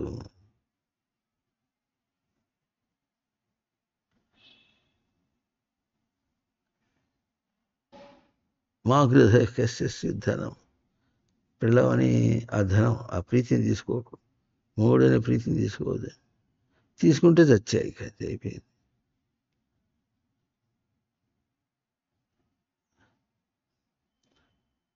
ఇప్పుడు మొగుడు అన్నాం అనుకోండి, మొగుడు అనేది ఎక్కడ ఉంటుంది? తన దగ్గర ఉంటుందా వాడి దగ్గర ఉంటుందా అంటే ఆయన మొగుడు కాలే, ఆయన ఆయనగానే ఉన్నాడు. తన గ్రహింపుకి మొగుడు అయినా, ఆమె పెళ్ళాం కాలే, తనగానే ఉంది. తన గ్రహింపుకి పెళ్ళాం ఇచ్చిపుచ్చుకున్నారు. ఏం చేశారు? నేను నీకు మొగుడిని, పెళ్ళావి, మన ఇద్దరికి సరిపోయింది, ఇట్లా ఇక్కడి నుంచి లెటర్ అజ్యూమ్ అన్నాడు. ఈ దాంతో సరిపోయింది. దానికి ఏదో ఒక ప్రమాణం పెట్టాడు. మంగళసూత్రం కట్టేశానుగా. ఏం చేశాను? మంగళసూత్రం కట్టేశానుగా. అగ్ని ప్రమాణంగా చేసేవాడు కొంతమంది ఉంటారు. అంతే, కట్టేస్తే అయిపోయింది అంతే. అది కట్టేశాను కానీ అది కూడా అక్కర్లే. రిజిస్టర్ మ్యారేజ్ చేస్తే సరిపోయి, అది కూడా అక్కర్లే. రిజిస్టర్ మ్యారేజ్ చేసుకుంటే ఎప్పుడైనా రేపు క్లెయిమ్ చేయాలంటే వస్తుంది, తెలియదు అక్కర్లేదు. ఎంత చౌకైపోయిందో కూడా. లౌకికంగా దాన్ని ఏదో పవిత్రంగా చేసి, ఎందుకు పవిత్రంగా చేశారంటే విచ్చలవిడిగా లేకుండా ఉండటం కోసమని పవిత్రం చేశారు. విచ్చలవిడిగా లేకుండా కోసం పవిత్రం చేస్తే విచ్చలవిడి అట్లా ఇంక పెరుగుతూనే ఉంది. అది పవిత్ర అయినా పవిత్రత. ఇక పెళ్ళి అవుతుంటే ఆ బ్యాండ్ మరాలకి వీడు కొట్టే టపాకాయలకి లెక్కలేదు. మొన్న భీమలో చెప్తున్నారు 3 కోట్లు 4 కోట్లు ఖర్చు పెడతారు అట్లా పెళ్ళికి. తీరా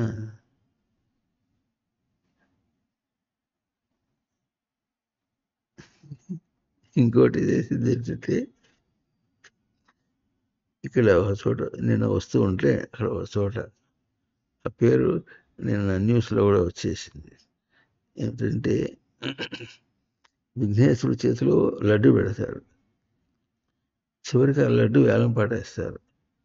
ఆ లడ్డు వేలం పాటేస్తే 35 లక్షలకు తీసుకున్నట్లు ఆ లడ్డుని.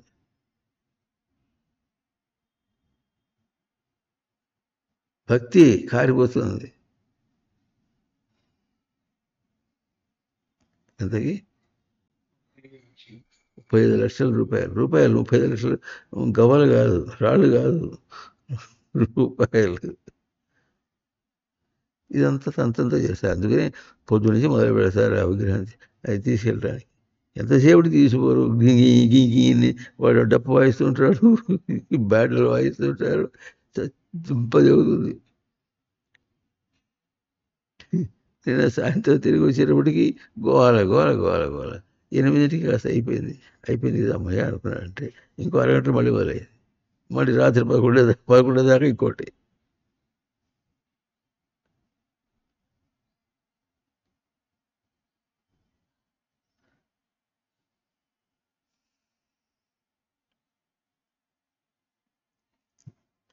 అవునంటే ఒక కష్టం, కాదంటే ఒక కష్టం.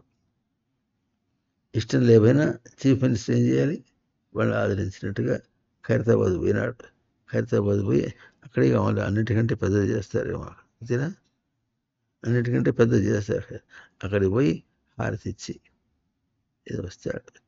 బోనాల పండుగ అయితే పట్టుబట్టలు ఇస్తాడు అమ్మవారికి.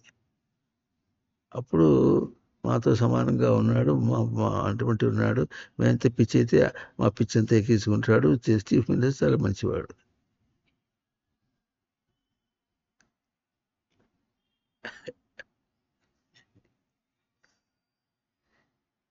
నవారి జాయాయై కామాయ జాయా ప్రియా భవతి. పెళ్ళాం కోసం లేదు, తన కోసం. తెలియదు పెళ్ళానికి అది రహస్యం తెలియదు, మూడికి ఆ రహస్యం తెలియదు. తన రహస్యం అది. మూడికి పెళ్ళాం గురించి రహస్యం కాదు, మూడు గురించిన రహస్యమే, పెళ్ళాం గురించిన రహస్యమే. అనుకుందంటే అనుకుంది అంతే. అది ఎప్పుడు వస్తుంది? ఆయన ఎప్పుడన్నా తను ఉండగా ఇంకొక అమ్మాయితో కులికాడంటే అప్పుడు వస్తుంది గోడ. లేకపోతే తను ఉండగా తన ఆవిడ ఇంకోటి దగ్గర పోయి అంత వాడితో కులికిందని అప్పుడు వస్తుంది గోడ. ఏమిటో కొలగటానికి.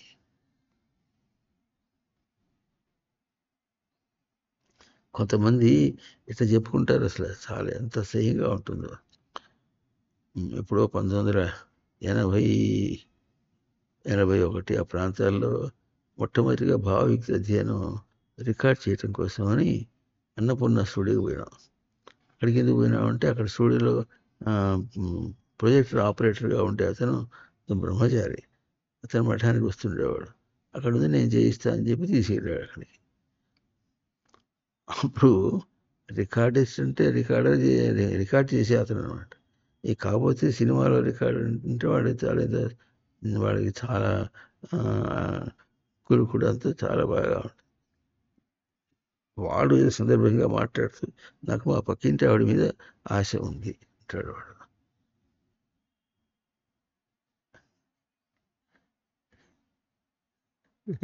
పక్కింటి ఆవిడ మీద ఆశ ఉంది అంటే ఏమని అర్థం ఉంది? ఏదిరా ఉనికి యొక్క నియామకం ఏది? అక్కడ ఉనికి యొక్క నియామం అంటే ఎవడు తిన్నది వాడికే కుడిపిస్తాడు. కుడిపిస్తుంది. ఎందుకు కుడిపిస్తుంది అంటే ఉనికి దొరకలేదుగా. ఇప్పుడు ఆ అవస్థలతో అట్లా పరిగెత్తున్నాడా, ఉనికి కోసం పరిగెత్తున్నాడా? ఆ పక్కింటి ఆవిడతో ప్రీతి మీద ఉందంటే తన ప్రీతి మీద పరిగెత్తున్నాడా, పక్కింటి ఆవిడ మీద పరిగెత్తున్నాడా?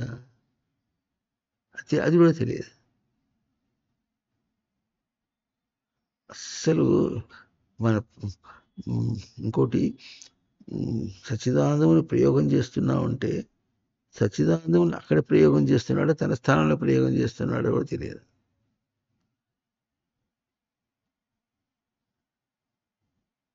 సచ్చిదానంద ప్రయోగం చెప్పుకున్నాం మనం. అది తన స్థానంలో తను నిలిచి తనకు చైతన్యంగా తన సప్తదర్శనములుగా తన ఏందే ప్రయోగం అవుతున్నదా, బయట ప్రయోగం అవుతుందా? బయట ప్రయోగం అనేదేమో భ్రాంతి ప్రయోగం, తన ఏందేమో నిజ ప్రయోగం. అది అప్పుడు తనెందు తన ప్రయోగం దర్శనం చేసినప్పుడు తనకు దాని యొక్క విలువ ఏం అర్థమవుతుందంటే నేను నా స్థానంలోనే ఉన్నాను, అక్కడ ఏం ప్రవర్తించలేదు, ఏం చేయలేదు, ఏం కోసుకోలేదు. అంత జ్ఞానం రావాలంటే అది ఊరిని చెప్తే వచ్చింది కాదు. అంత జ్ఞానం రావాలంటే తాను ఎంతో అభ్యాసం చేసి ఉండాలి. ఇప్పుడు మనం విశేషంగా చెప్పుకోదలిసింది ఏమిటంటే ఇటువంటి బాగా విపరీతంగా చేసేవాళ్ళు లోకంలో ఉంటారు, వేరే సంగతి. ఒక సామాన్యుడు అంత విపరీతం కాకపోయినప్పుడు కూడా సామాన్యుడు తన పెళ్ళాం, తన భార్య, తన మొగుడు, తన పిల్లలు అనుకుంటున్న చోట కూడా పనికొస్తుంది ఈ మంత్రం. దానికి కూడా చెప్తారు. ఎందుకు ఇంతగా బయట నుంచి కాకుండా అంటాడు అంటే ఇతర స్త్రీ మీద వ్యామోహం లేకుండా ఉంటాడు అనుకోండి. అంతవరకు ఇతర స్త్రీ మీద వ్యామోహం లేకపోవటం అనేటటువంటిది ఒక మంచి గుణం అయినప్పటికీ కూడా అదేం చేస్తుంది, తనకు తన పిల్లల మీద వ్యామోహం ఎక్కువ ఉంటుంది.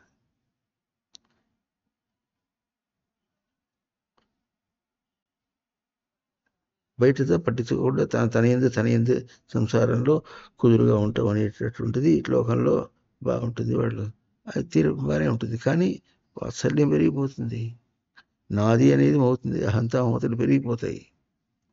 ఇది కూడా ఈ సావాస్యమే. అంటే నువ్వు ఎటు తిరిగినప్పుడు కూడా ఉనికి ఏం చేస్తుంది, నిన్ను ఇటు అటు అటు మళ్ళించి చెబుతుంది. నేతి నేతీతి వాక్యత విద్యాదైక్యం మహావాక్యే జీవాత్మ పరమాత్మనో.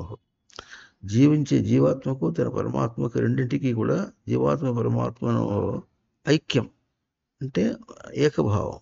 అది ఎట్లాగో నేతి నీతీతి వాక్యత విద్యాత్ నైతి నైతి నైతి. ఇప్పుడు బయటగా తిరుగుతున్నాడు అనుకుంటే తన వాళ్ళు ఎంతో ప్రీతి లేదు, వాత్సల్యం లేదు. వాత్సల్యం లేనందువల్ల బయట తిరుగుతున్నాడు. ఆ బయట తిరుగుతున్నందువల్ల తాను చెడిపోయినాడు.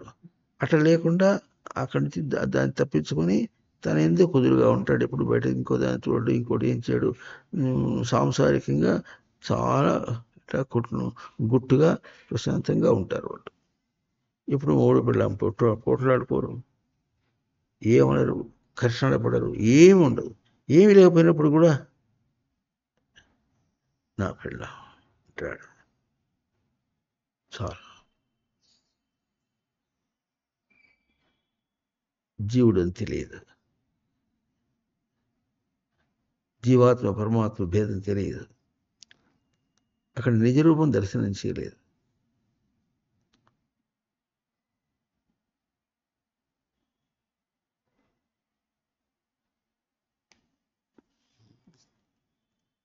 నవారే పుత్రాణం కామాయ పుత్రా ప్రియా భవంతి ఆత్మస్థ కామాయ పుత్రా ప్రియా భవంతి.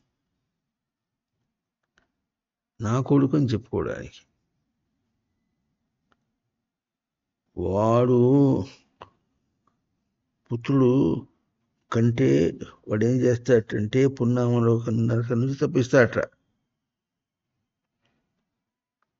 అసలు నీ పున్నామ నరకం అంటే తెలిసేగా, వాడు తప్పించడం నీకు తెలిసేగా. పున్నామ నరకం అంటే పుత్తునామ నరకం, పున్నామ నరకం. కుళ్ళు అని దాని నుంచి వాడు రక్షిస్తాడట. ఎట్లా రక్షిస్తాడంటే అన్నీ అట్లాగే, ఏదైనా అట్లాగే. ఇప్పుడు పుత్రుడి దగ్గర చెప్తుంటారు. ఎట్లా రక్షిస్తాడంటే నా కొడుకుని వెళ్ళేటప్పటికీ నీలో వాత్సల్యం నిన్ను కెలుకుతుంది, కెలికి నిన్ను నీకు చూపిస్తుంది. వాడు ఆ విధంగా రక్షిస్తాడు, అంతేగాని వేరే విధంగా రక్షించలేడు, ఎవరు చేయలేరు. గురువు అయినా ఏం చేస్తాడు, మరి సత్యాసత్యములు చెబుతాడు, అది బోధ చేస్తాడు, కేవలం బోధ స్వరూపమే. ఇది కెలికేటప్పటికీ బాధ స్వరూపం. బాధ చేతనైనా సరే, బోధ చేతనైనా సరే తాను తన స్వరూపాన్ని తెలుసుకోవడం అనేటువంటి తనకు కావాలి.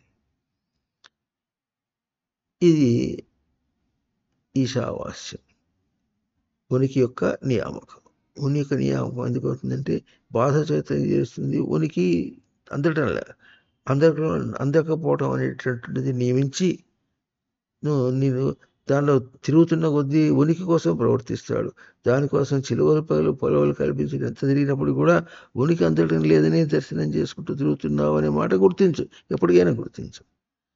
అది ఎప్పుడు గుర్తిస్తాడు, ఎప్పుడైన తర్వాత దీనివల్ల నాకు ప్రశాంతత లేదని ఇటు మాట్లాడుకుంటాడు. ప్రశాంతత ఇటు మాటలు మాట్లాడుకుంటాడు కానీ ఉనికి అనే పదం వాడికి అందదు అసలు.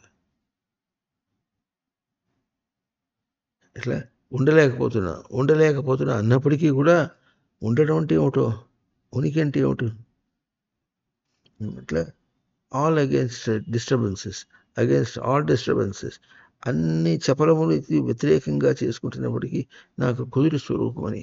ప్రశాంతం అంటే అర్థం కాదు. ప్రశాంతం అంటే ప్రశాంతంగా ఉంటాడంటాడు అంతేగాని కుదురు అనే మాట అర్థం కాదు. తన ఉనికికి ఇంకో దాని యొక్క ఇట్లా ధ్యాస కూడా లేదు, ధ్యానం లేదు. అన్నదాకా ఉనికిని గుర్తించేంత వరకు తను వాడు ఎంత ఏమైనా సరే, ఎంత భక్తుడైనా సరే, వాడు ఎంత వేదాంతి అయినా సరే వాడికి అర్థం కాదు. ఎంత వైరాగ్యం సంపన్నుడైనా కూడా వాడికి అర్థం కాదు. తమాషాగా ఉంటుంది మన దానిలో కూడాను.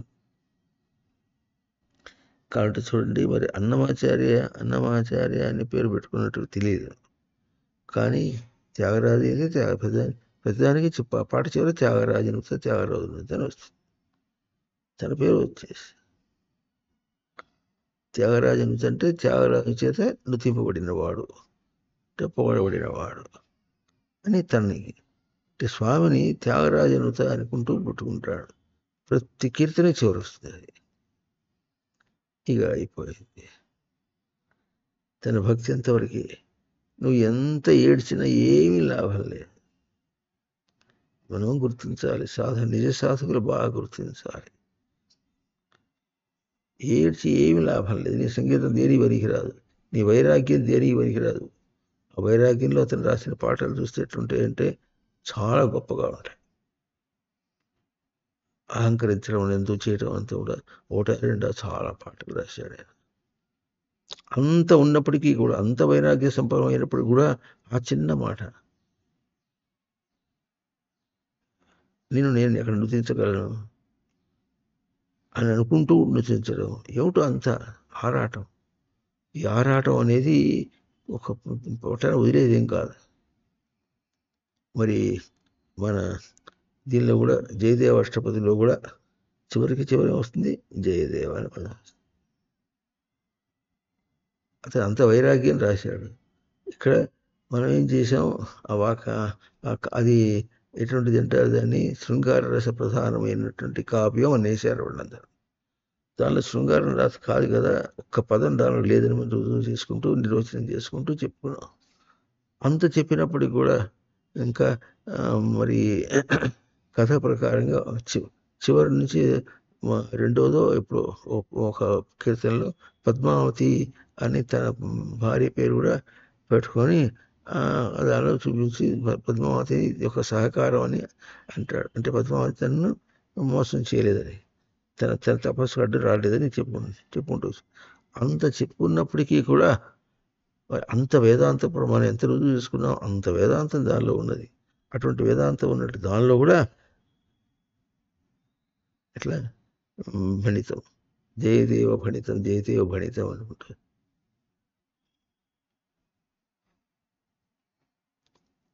చాలా కొన్ని జన్మలకి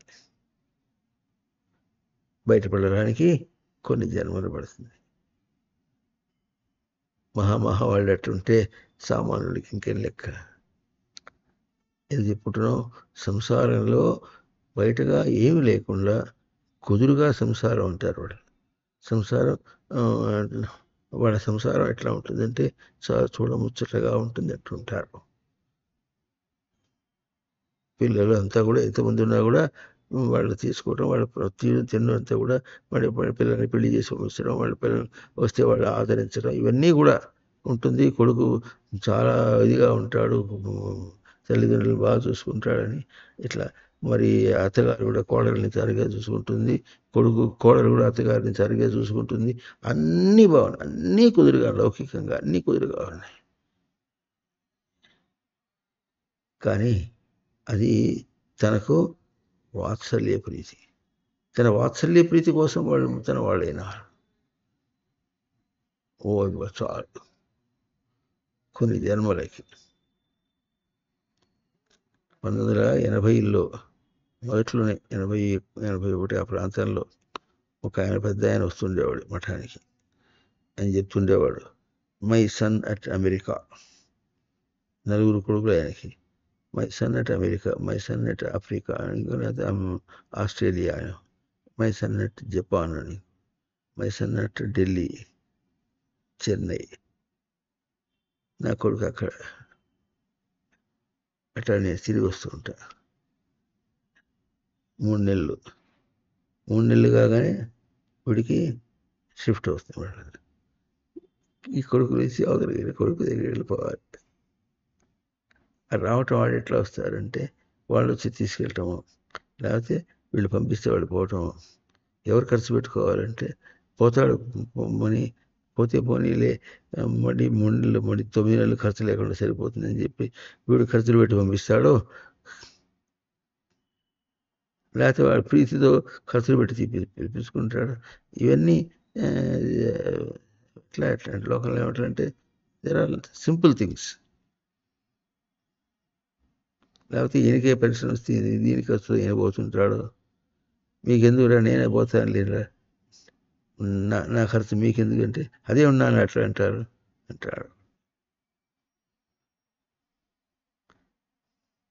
ఒకడు ఉండేవాడు, తల్లిదండ్రులు పంచుకోకూడదు అనేవాడు. నలుగురు ఉన్నప్పటికీ పంచుకోవడం కాదు, వాడు పెడతానంటే పెడతారు, ఎప్పుడు నా దగ్గరే ఉండని. అట్లా పెట్టుకుని పాపం మోసపోయినాడు.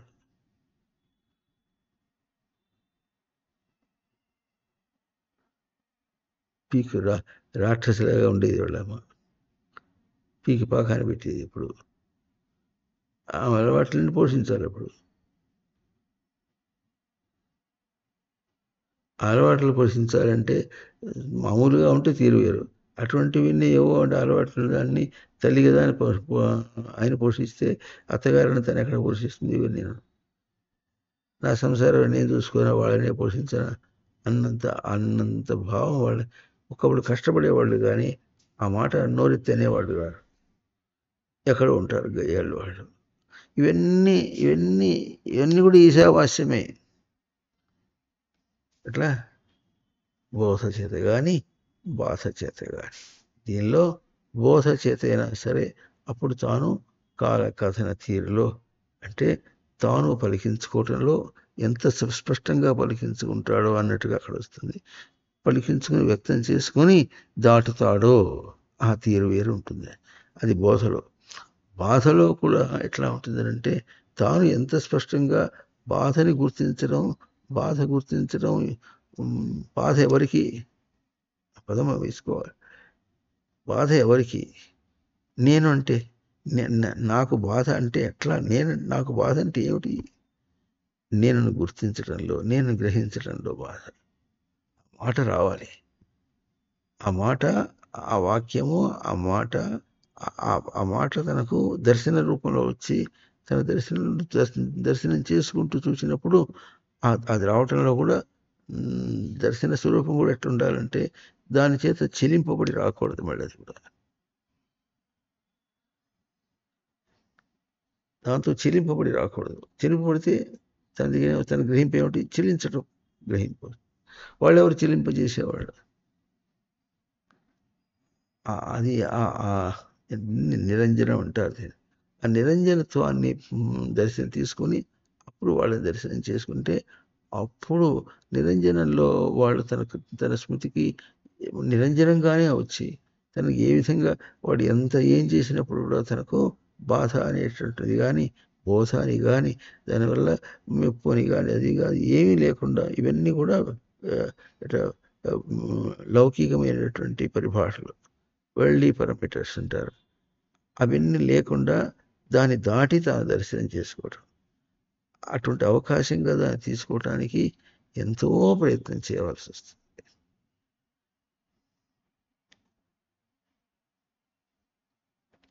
చాలా ఉంటాయి. ఒక్కొక్కళ్ళు చూడగా ఏం తెలుస్తుందంటే ఒక్కొక్కళ్ళు ఒక తీరుగా వస్తున్నారంటే, ఆహా సరేలే అర్థమైందిలే, ఇప్పుడు నాకు ఈ పాఠం అవుతుంది, ఈ పాఠం చదివి ఎట దాడతావా అని చెప్తుంది. అది గుణపాఠానికి వచ్చిందని మామూలుగా. ఓహో ఎవరాలి ఓహో ఓహో సరేలే. కానీ అంత మాట అనటానికి బయటది ఎట్లా ఉంటుంది, పీక్కుని వచ్చినట్టుగా వస్తుంది. మన భాష భూతమో దెయ్యమో వచ్చి పీక్కు తిన్నట్టుగా వస్తుంది. బోధలేం పనికిరావు. దాన్ని కనీసం చివరికి బాధగానైనా గుర్తిస్తా. చేసుకున్నందుకు ఇటువంటి వచ్చిందని బాధగా గుర్తిస్తే అంతవరకే మహాదేవ. నిరంజనంగా గుర్తిస్తే అంతవరకు. మధ్యస్థంగా ఉంటే ఎంతవరకు.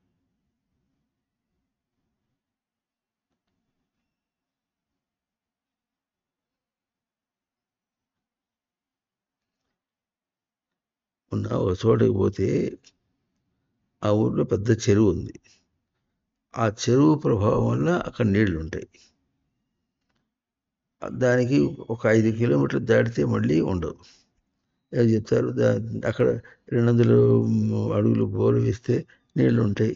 ఆ తర్వాత ఏమో ఎప్పుడు ఉంటాయి. ఇంకో దూరం పోతే 400 వేయాలి, 400 వేస్తే ఉంటుంది. ఇంకోటి ఆయన పడితే ఏదో అట్లా చెప్పుకుంటూ పోతూ ఉంటారు. ఆ తర్వాత ఇక్కడి నుంచి అవతల పోతే నీళ్లు ఉండవు అని ఇట్లాగో ఏదో చెప్పుకుంటూ పోతుంటే ఊరు ఊరు అది ఎట్లా స్థలమో తన నివాసానికి కూడా అంతే స్థలం. తన నివాసానికి అంతే స్థలం. ఒక్కొక్కటి ఏం చేస్తుంది, ఈ ఇప్పుడు చెప్పరా నువ్వు విన్న వేదాంతం ఏమిటో అంటుంది. నీ వైరాగ్యం ఏమిటి ఇప్పుడు చెప్పు.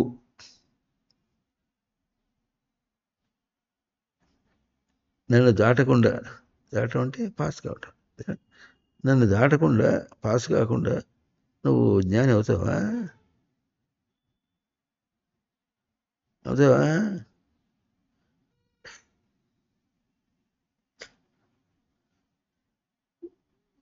ఏం చేస్తా,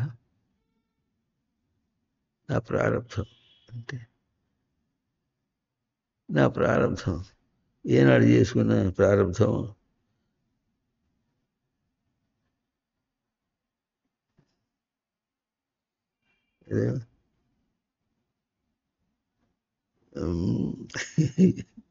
ఒక సామెత ఉండేది, ఆడవాళ్ళు చెప్పుకునేవాళ్ళు, పుణ్యం కొద్ది పురుషుడు, పాపం కొద్ది బిడ్డలు అని. ఏమో పురుషుడు ఆదరించాలి, బిడ్డలేమో పీక్కు తింటారు, అదని ఇదని అని ఇట్లా మాట్లాడతారు. ఇట్లాంటి నీతులు ఎన్ని చెప్పినా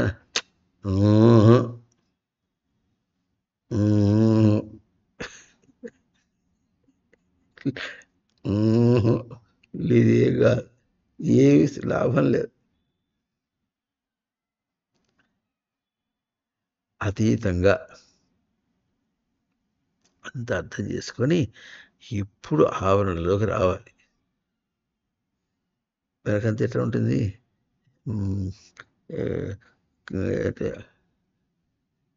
కదులుతుంటే కంచె అడ్డం వస్తుంటుంది. కంచెను వదిలించుకు రావటానికి లోకంలో సామెత కాళ్ళకి బంధాలు వేసినట్టు. కాళ్ళకి బంధాలు, మెడకి కూడా బంధాలు వేస్తారు. కాళ్ళకి మెడకి బంధాలు వేసి ఆ బంధాల్లో వస్తుంటారు. బతకాలంటే బంధాలతో బతకాలంటే ఎట్లా అని ఇట్లా ఆ తీరు లోకంలో తీరు ఎట్లా ఉంటుందో ఆ తీరుని అతిక్రమించి ఏ బంధాలు లేవు నాకు అని దర్శనం చేసుకుంటూ అప్పుడు ఒక బంధం ఉంటుంది. ఏ బంధం ఉంది? ఇప్పుడు లోకాన్ని ఉద్ధరించాలి. ఇప్పుడు ఏం చేయాలి? లోకాన్ని ఉద్ధరించాలి. ఉద్ధరించాలంటే ఏం చేయాలి? అక్కడ మళ్ళీ దానిలో మళ్ళీ కర్తృత్వం, భోక్తృత్వం ఇది కాకుండా నిజ దృష్టి తీసుకొని సృష్టి ఎట్లా ప్రవర్తిస్తుందో అది సృష్టి ఎట్లాగైతే తనకు ఏమి సంబంధం లేకుండా కేవలం ఉన్నంత మాత్రం చేతనే అన్ని పనులు చేస్తుంటుందో అట్లాగే నేను కేవలం దేహాన్ని నిలుపుకుంటున్నాను.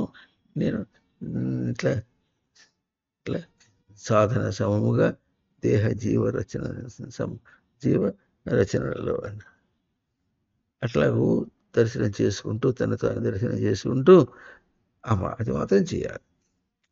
అది అది లోక కళ్యాణం అన్నారు. ఈ లోక కళ్యాణం చేయడం అనేది కూడా లోకాన్ని నువ్వు ఎవరు కళ్యాణం చేసేది? వాడి ప్రవృత్తి వాడి బుద్ధి అవుతుంది. ఎప్పటికైనా వాడి ప్రవృత్తి వాడి బుద్ధి అవుతుంది అనేది ఆ పక్షం. అది తెలుసుకుని మనం గర్వించకుండా ఉండాలి.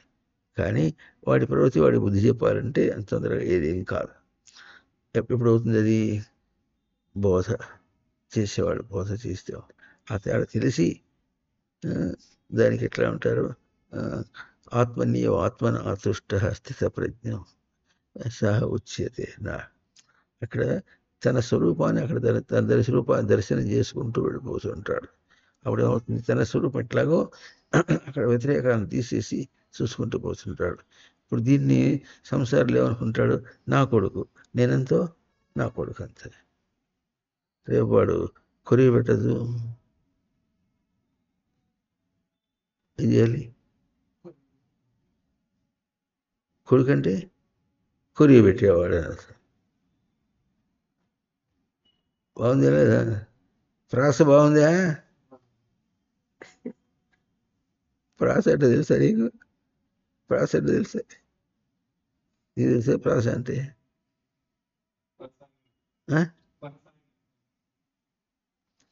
ప్రాస అంటే కొడుకు అని మొదటి అక్షరానికి కొరివి అని మొదటి అక్షరం అనమాట. అది ప్రాస. ప్రాస చేసి చెప్పుకుంటుంటే చాలా గొప్ప.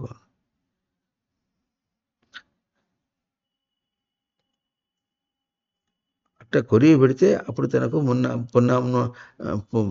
నరకాల నుంచి తప్పిస్తాడు. అది వాడు పెట్టకపోతే ఏమవుతుంది? ఎవడో పెడతాడు. మీరు ఎప్పుడు చూశారో లేదు, మొన్న కరోనా వచ్చినప్పుడు వాడు కరోనాతో చచ్చిపోతే ఎట్టుకుంటారు వాడిని? వాడిని ముట్టుకుంటే వాడు చచ్చిపోయినాడు సరే, వాడిని ముట్టుకుంటే మనకు అంటుకుంటుంది. అందులో ఏం చేసి తీసి గుంటలో అట్ట విసిరి పారేసి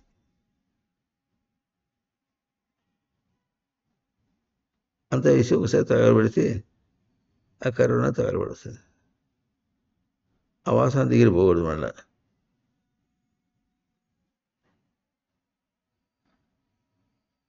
అట్లా ఎట్లా రాయి విసిరేసినట్టు వదిలి పడేశారు. కొన్ని శవాలను అక్కడ పడేసి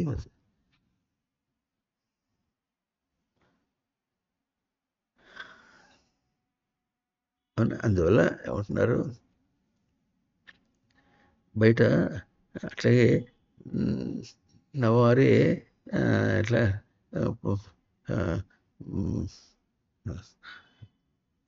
నవారే పశువునామ కామాయ పశవ ప్రియా భవంతి. పశువుల కోసం పశువులు బియ్యం కాలేదన్నమాట. వాడికి బాకీ ఉంది, గొడుగు చాకరీ చేయాలి. దానికి ఏం తెలుసు? చాకరీ చేస్తుంటే చేయించుకుంటుంది. వీడు చేయాల్సింది నాది అనుకుంటాడు. నాది అనే భావన అక్కడ ఇంకా కొంచెం బాకీ ఉంది. అది అందుకని అది అక్కడ మొన్న ఎక్కడ చూస్తే గోశాలకి గవర్నమెంట్ స్థలం 30 ఎకరాల స్థలం ఇస్తారట. వాడు గోశాలకి ఇన్ని గోవులు చూపిస్తున్నాడు కనుక ఇచ్చాడు. ఏమేమి మఠం పెట్టుకోవాలి ఏంటంటే నీరు ఏముంది చూపించమాకంటాడు. వాడికి కనిపిస్తుంది. ఓ ప్రాజెక్టు పెట్టి ఆ ప్రాజెక్టు కనుక అమల్లోకి వస్తే అప్పుడు ఇమ్మంటే ఎంతైనా ఇస్తారు. ఇప్పుడు ఏమిస్తారు? ఇవాళ అక్కడ గోవులు చూపిస్తాడు కనుక ఆయన దగ్గర 100 గోవులు ఉన్నాయి, అది ఉన్నాయి, లేకపోతే వాడికి ఇది కావాలి ఇది కావాలి అంటే ఇచ్చేస్తారు. అయ్యా పిల్లలు ఉన్నారండి, మరి పిల్ల పెళ్ళికి కావాలంటే రోజు ఇచ్చేవాళ్ళు. కూతురి పెళ్ళికి పోయి బిచ్చవాడికి వస్తే చేసేవాళ్ళు వెనక రోజుల్లో. బిచ్చవాడికి వచ్చి చేసేవాళ్ళు మాకు తెలిసి. ఇప్పుడంటే దాదాపు 108 సంవత్సరాలు వెనక, 108 ఇంకా 112 సంవత్సరాలు వెనక పెళ్లి జరిగింది. ఆ పెళ్లిలో వాళ్ళ తండ్రి ఏమో ఎలిమెంటరీ స్కూల్ టీచరు, బ్రాహ్మణుడు. ఇద్దరు కూతురు పెళ్ళి ఒకసారి చేశాడు. గురు గురువుగారు ఆ టీచర్లే గురువుగారు వాళ్ళకి. గురువుగారు కూతురు పెళ్ళి కనుక ఊళ్ళో అందరూ అన్నీ తెచ్చిచ్చారు వాళ్ళకి.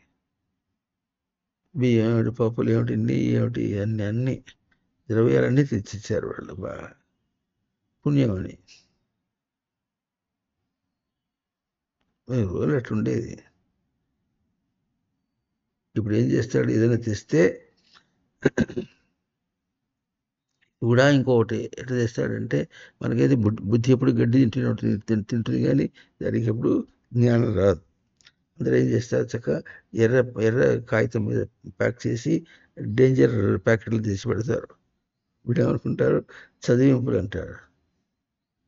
ప్రజెంటేషన్స్ అని ఇంగ్లీష్లో అంటారు. వెనక రోజుల్లో చదివింపులు అనేవాళ్ళు. పెళ్ళిళ్ళలో చదివింపులు అంటే, అయ్యా ఇప్పుడు చదివింపులు అంటే అప్పుడు వీడికి మొదట్లో ఏం అర్థం కాలే. చదివింపులు అంటే పుస్తకం ఇచ్చి చదవబట్టి చదివిస్తారు అనుకున్నాడు. పుస్తకం ఇచ్చి చదివిస్తారు అనుకున్నాడు.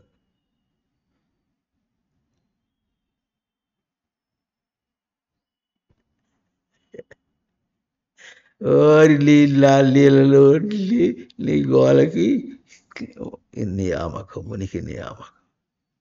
ఎక్కడికి పోతావు నువ్వు? సృష్టిలో అంశం.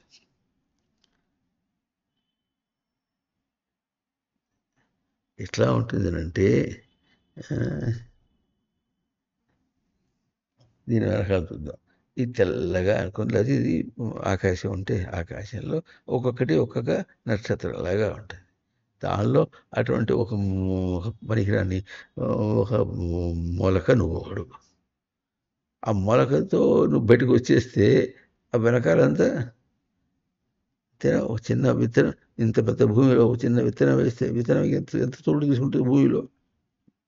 ఆ కాస్త వేసినప్పటికి అదేమో ఎదిగి ఎదిగి పెద్ద చెట్టు అవుతుంది.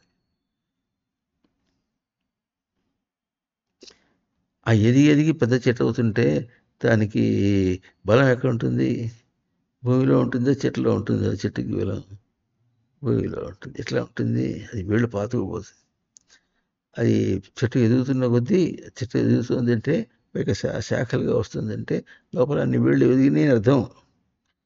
అది ఎట్లా ఎదుగుతుందో అట్లాగే నువ్వు ఈ కోన్కిస్కా కొట్టింది ఎవరో ఎక్కడ ఉండి ఈ మురికిలో నుంచి వచ్చాడు బయటపడి, నువ్వు ఎంత చెట్టుగా ఎంత ఎదిగినప్పుడు కూడా నీ వేళ్ళు లోపల ఎదుగుతుంది.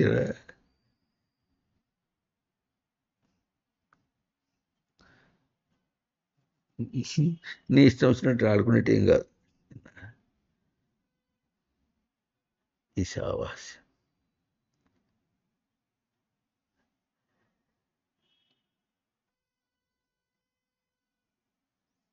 ఉనికి యొక్క ఆవాస్యం, నియామకం. ఈశావాస్యం ఉనికి యొక్క నివాసమునందు ఆవాస్యం, ఉనికి నియామకమునందు నివసించుట, ఆచ్ఛాదన. నువ్వేమైనా హనుమంతుడివే. హనుమంతుడిని ఎట్లా బ్రహ్మాస్త్రం వేసి ఇనప కింద కట్టుకొని లోపలికి వస్తే ఆ బ్రహ్మాస్త్రమును గౌరవించి ఆయన కట్టుబడి వచ్చేసాడు. అప్పుడు అప్పుడే కదా నేరుగా అసలు మాటకి వస్తాడు. లేకపోతే బండి రావణాసుని కలవటం ఎట్లాగని ఒప్పుకొని వచ్చేసాడు. వచ్చిన తర్వాత అక్కడ పోయి ఉన్నాడు అన్నాడు. అప్పుడు గొలుసులన్నీ తెగిపోతాయి. ఇట్లా వస్తావో చూడు మరి. ఉనికి తన తాళ్లతో కట్టేసిందో నేను, నువ్వు నీ ప్రవృత్తి కట్టేసుకున్నావు. ఏ తాడు ఎంత బంధము.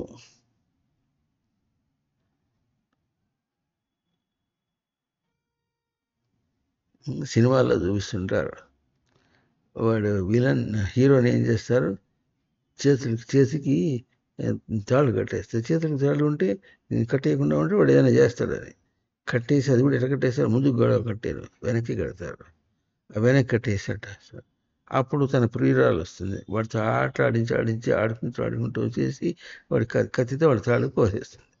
వాడు చాలు, వాడు ఒక్కడుంటే చాలు. దునియా అందరినీ కొడతాడు వాడు.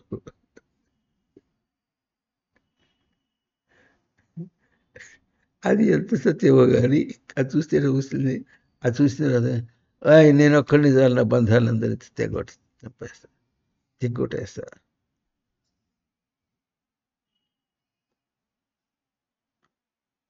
అవుతుందా? ఒక్కడిని చాలు నా బంధాలన్నింటినీ తెగొట్టేస్తా. భిద్యతే హృదయ గ్రంథి ఛిద్యంతే సర్వసంశయా క్షీయంతే చాస్య కర్మాణి తస్మిన్ దృష్టి పరావరే. పరము అవరము రెండింటి యొక్క భేదం ఎవరు దర్శనం చేస్తాడు వాడికి హృదయ గ్రంథి భిద్యతే. లోపల ఉన్నటువంటి ముడులన్నీ కూడా భిద్యతే పగిలిపోతాయి. ఛిద్యంతే సర్వసంశయా సంశయాలన్నీ చీలిపోతాయి. క్షీయంతే చేసే కర్మాణి వాడి కర్మలన్నీ కూడా నశించిపోతాయి. వాడు ఇంకేం చేయగల అంటే ఎంత బాగుంది. నాకు కూడా వస్తే బాగుంది అంటాడు. నాకు కూడా వస్తే బాగుందంటే ఆ మాటే అనద్దు అనేది నీకు ఉందిరా అంటే నువ్వు ఏమన్నాను అది నీకునే ఉంది. తుమ్తో హాయి తుమారా పాస్ హాయి అంటే ఉండలే ఉంది. తుమారా సాత్ హాయి నీతో వాటే ఉంది. నాకు ఏది నాకు కనిపించట్లేదంటే అంత కనిపిస్తే ఆయన బతుకుంటే నీకు ఈ గతి ఎందుకు?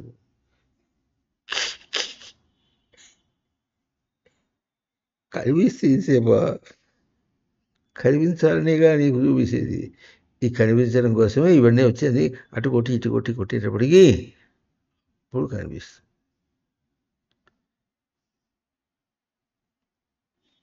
లోకంలో ఎట్లా ఉంటుంది? కష్టాలు పడి పడి పడి మనుషులకు తెంపు వస్తుంది. తెంపు వచ్చి ఏదో బతడానికి ఒక జీవన ఉపాధి పట్టుకుంటాడు, చేస్తాడు. లేకపోతే వాళ్ళ వీళ్ళ అని ఆధారపడుతుంటాడు.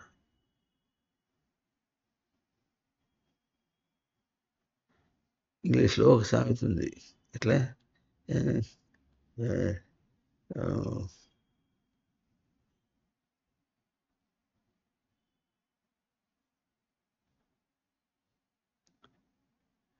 Necessity is the mother of invention. అవసరము ఎన్ని ఇన్వెన్షన్స్ అయినా చేస్తుంది, ఎన్ని పరిశోధనలైనా చేస్తుంది. అక్కడి దాకా రావాలి. అక్కడి దాకా రావాలంటే రాని నేనేం చేస్తా? అది వస్తే అప్పుడే మోక్షం వస్తుంది. నేను ఇప్పుడు ఏం చేసేది? రావాలన్నావుగా, నీ మాట ప్రకారంగా రాని నేనేమన్నా వద్దన్నానా అంటాడు.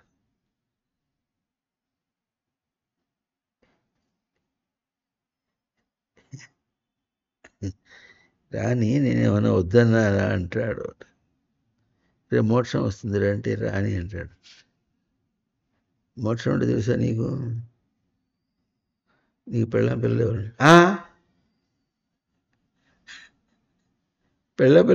మోక్షం ఏంటి? అది మోక్షం. అది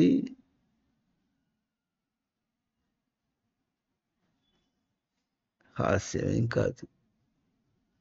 ఇది హాస్యం ఏం కాదు. ఈశావాస్యం, ఉనికి యొక్క ఇట్లా ఆవరణలోకి రావటం. ఉనికి యొక్క ఉనికి నియామకం యొక్క ఆవరణలోకి రావాలంటే అబ్బో, ఉనికి ఆవరణలో విత్తనములు ఉండవండో అన్నారు. ఏమన్నారు? విత్తనములు ఉండవండోయ్, డం డం డం డం డం ఉండవండోయ్, డం డం డం అని ఢక్కా మోగిస్తున్నాడు. ఇది వేదాంత డిండిమహ అన్నాడు. వేదాంతం యొక్క ఢక్క మూత. ఏ ఉండవు. ఇంకా ఉన్నాయి అంటే ఆవరణలో రాలేదండో.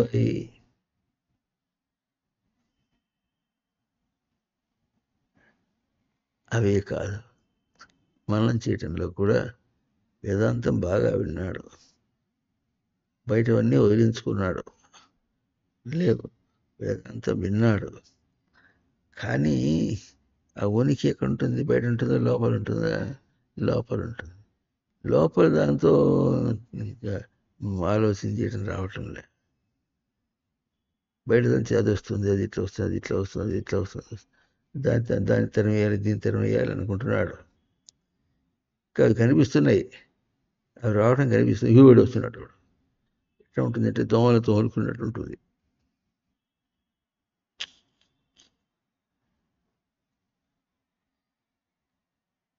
ఎన్ని దోమలు తోముతాడో మీకు తెలిసిన మీకు ఒకటే దోమ నువ్వు ఇక్కడ ఎప్పటికీ అది ఇంకో చోట కుడుతుంది, అది ఎక్కడ తోముతాడు మళ్ళీ ఇట్లా ఉంటుంది. దాని భాష ఏమిటి? ఒకరి ఎదవ అంత రక్తం పెట్టిన పైంచి కిందాక నేను ఒక్క బొట్టు తాగితే నీకేమో రోగం, అంత కష్టపడిపోతామే అంటుంది. ఆ వచ్చేది పోయినట్టు తాగేది అట్లా అందరూ రాగానే వచ్చేసి ఓ బొట్టు తీసుకుని వెళ్ళిపోతే మరేం పర్వాలేదు. ఇక్కడ కుడుతుంది, ఇక్కడ కుడుతుంది, అది దద్దులు ఎక్కుతాయి. అది పోయిన తర్వాత చాలా దురద పుడుతుంటుంది. అది కుట్టిందో లేదా దురద పుడుతుందో అది కరిగించినట్టు దురద కొట్టుకుంటున్నామో మనకు తెలియదు. ఎట్లాగా ఉంటుందో నీ బతుకైతే అట్టే ఉంది.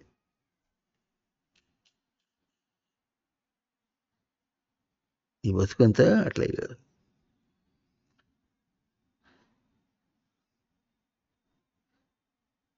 దోమలు ఎందుకున్నాయి? నీకు పాఠం చెప్పడానికి ఉన్నాయి.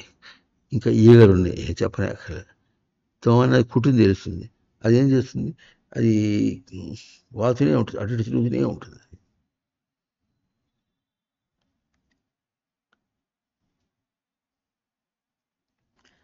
ఎక్కడ వాలిందంటే ఏం చేస్తుంది? చక్కగా వాలి దానికి 6 కాళ్ళు ఉంటాయి. 6 కాళ్ళు వేసి దులుపుకుంటుంది. దులుపుకొని అది ఏదో ఒకటి వదిలేస్తుంది. నువ్వు ఇటు నెడితే మళ్ళీ నేరు సూటిగా మళ్ళీ అక్కడికే వస్తుంది. దోమని ఇంకో చోట ఎక్కడ పడితే ఎక్కడ వాలితే అక్కడ అది వాలగానే కుట్టడానికి ప్రయత్నం చేస్తుంది. ఎట్లాగో దాని గుణం అది. మరి ఇన్ని గుణాలు, వాటికి అన్నీ ఇన్ని గుణాలు ఎందుకు ఉన్నాయంటే అన్ని బుద్ధులు నువ్వు చెప్పడానికి ఉన్నాయి. అది ఒకప్పుడు నేను కూడా అట్లా ఉన్నాగా అంటే ఒకప్పుడు నువ్వు ఎట్లా ఉన్నావో అది అప్పటిదే ఇప్పుడు దాకా వచ్చి మళ్ళీ నీకు నీవే బుద్ధి చెప్తుంది. ఆ దోమ యొక్క ముని మనవడే వీడు. నీ ముని మనవడే. దోమగా ఉన్నప్పుడు నువ్వు ఉన్నావే, నీ ముని మనవడు లేదా తరతరాలుగా వచ్చినట్టు మనవడే, ఆ పరమవాడే నీ వీడు. వాడు వచ్చి మళ్ళీ మా తాతకు బుద్ధి చెప్తాను వస్తాడు వాడు.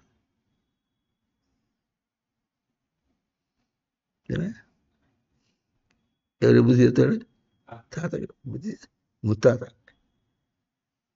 ముత్తాతకు బుద్ధి చెప్తాడు వస్తాడు.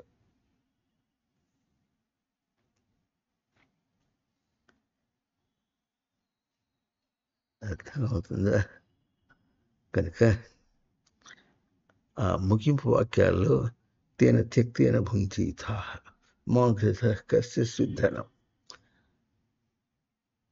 కొంచెం ఉన్నా చాలా వాక్య శ్లోకం అంటే కొంచెమైనా సరే జగత్తు యొక్క వాసన ఉంటే నీకు అది ఆవరణలోకి రావు. కనుక లోకం అంతా ఎట్లా ఉండాలి? త్యక్తేన భుంజీతా తు త్యక్తేన భుంజీత. పాలన చేసుకో.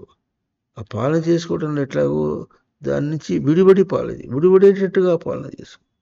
మన కష్టాన్ని ఎట్లా చేస్తాం? కష్టాన్నింటిలో ఇంకా ఆ కష్టాన్ని తొలగించుకుంటూ ఇంకా భోగాల్ని పెంచుకోవాలనుకుంటాము. కష్టాన్ని తొలగించి భోగాల్ని పెంచుకోవాలనుకుంటాం. అట్లా కాదు. జగత్తును వదిలించుకోవడానికి చాలా ఈ సటిల్ డిఫరెన్స్ కనుక్కొని, ఈ సూక్ష్మమైనటువంటి అంశం కలుసుకొని సాధన చేయడానికి ప్రయత్నం చేస్తే వాడు ఎట్లా పడతాడు, ఎన్ని జన్మలకు బయటపడతాడు. తమాషా ఏం కాదు. కస్యస్విద్ధనం మాగ్రత అనే మాట బయట దాని యొక్క వాసన కించిత్ కూడా రావద్దనే మాటకి సాధకులు చాలా చాలా చాలా జాగ్రత్తతో ఉండాలి. అనుకున్నంత సరిపోదు. అదంతా పోయిన తర్వాత కదా నువ్వు ఉనికి కావాలి రావటానికి. అప్పుడు కదా నీకు ఈ ఉనికి పాట అర్థమవుతుంది. ఉనికి అంటే ఏమిటి అర్థమైతే అప్పుడు ఉనికి పాట యొక్క విలువ అర్థమవుతుంది. వైబా నేను ఎంత గట్టెక్కి ఇక్కడికి వచ్చాను నేను, ఆ పాట చూపిస్తుంది. నేను ఎట్లా వచ్చావు చూపిస్తుంది. నీ బతుకేమిటో చూపిస్తుంది.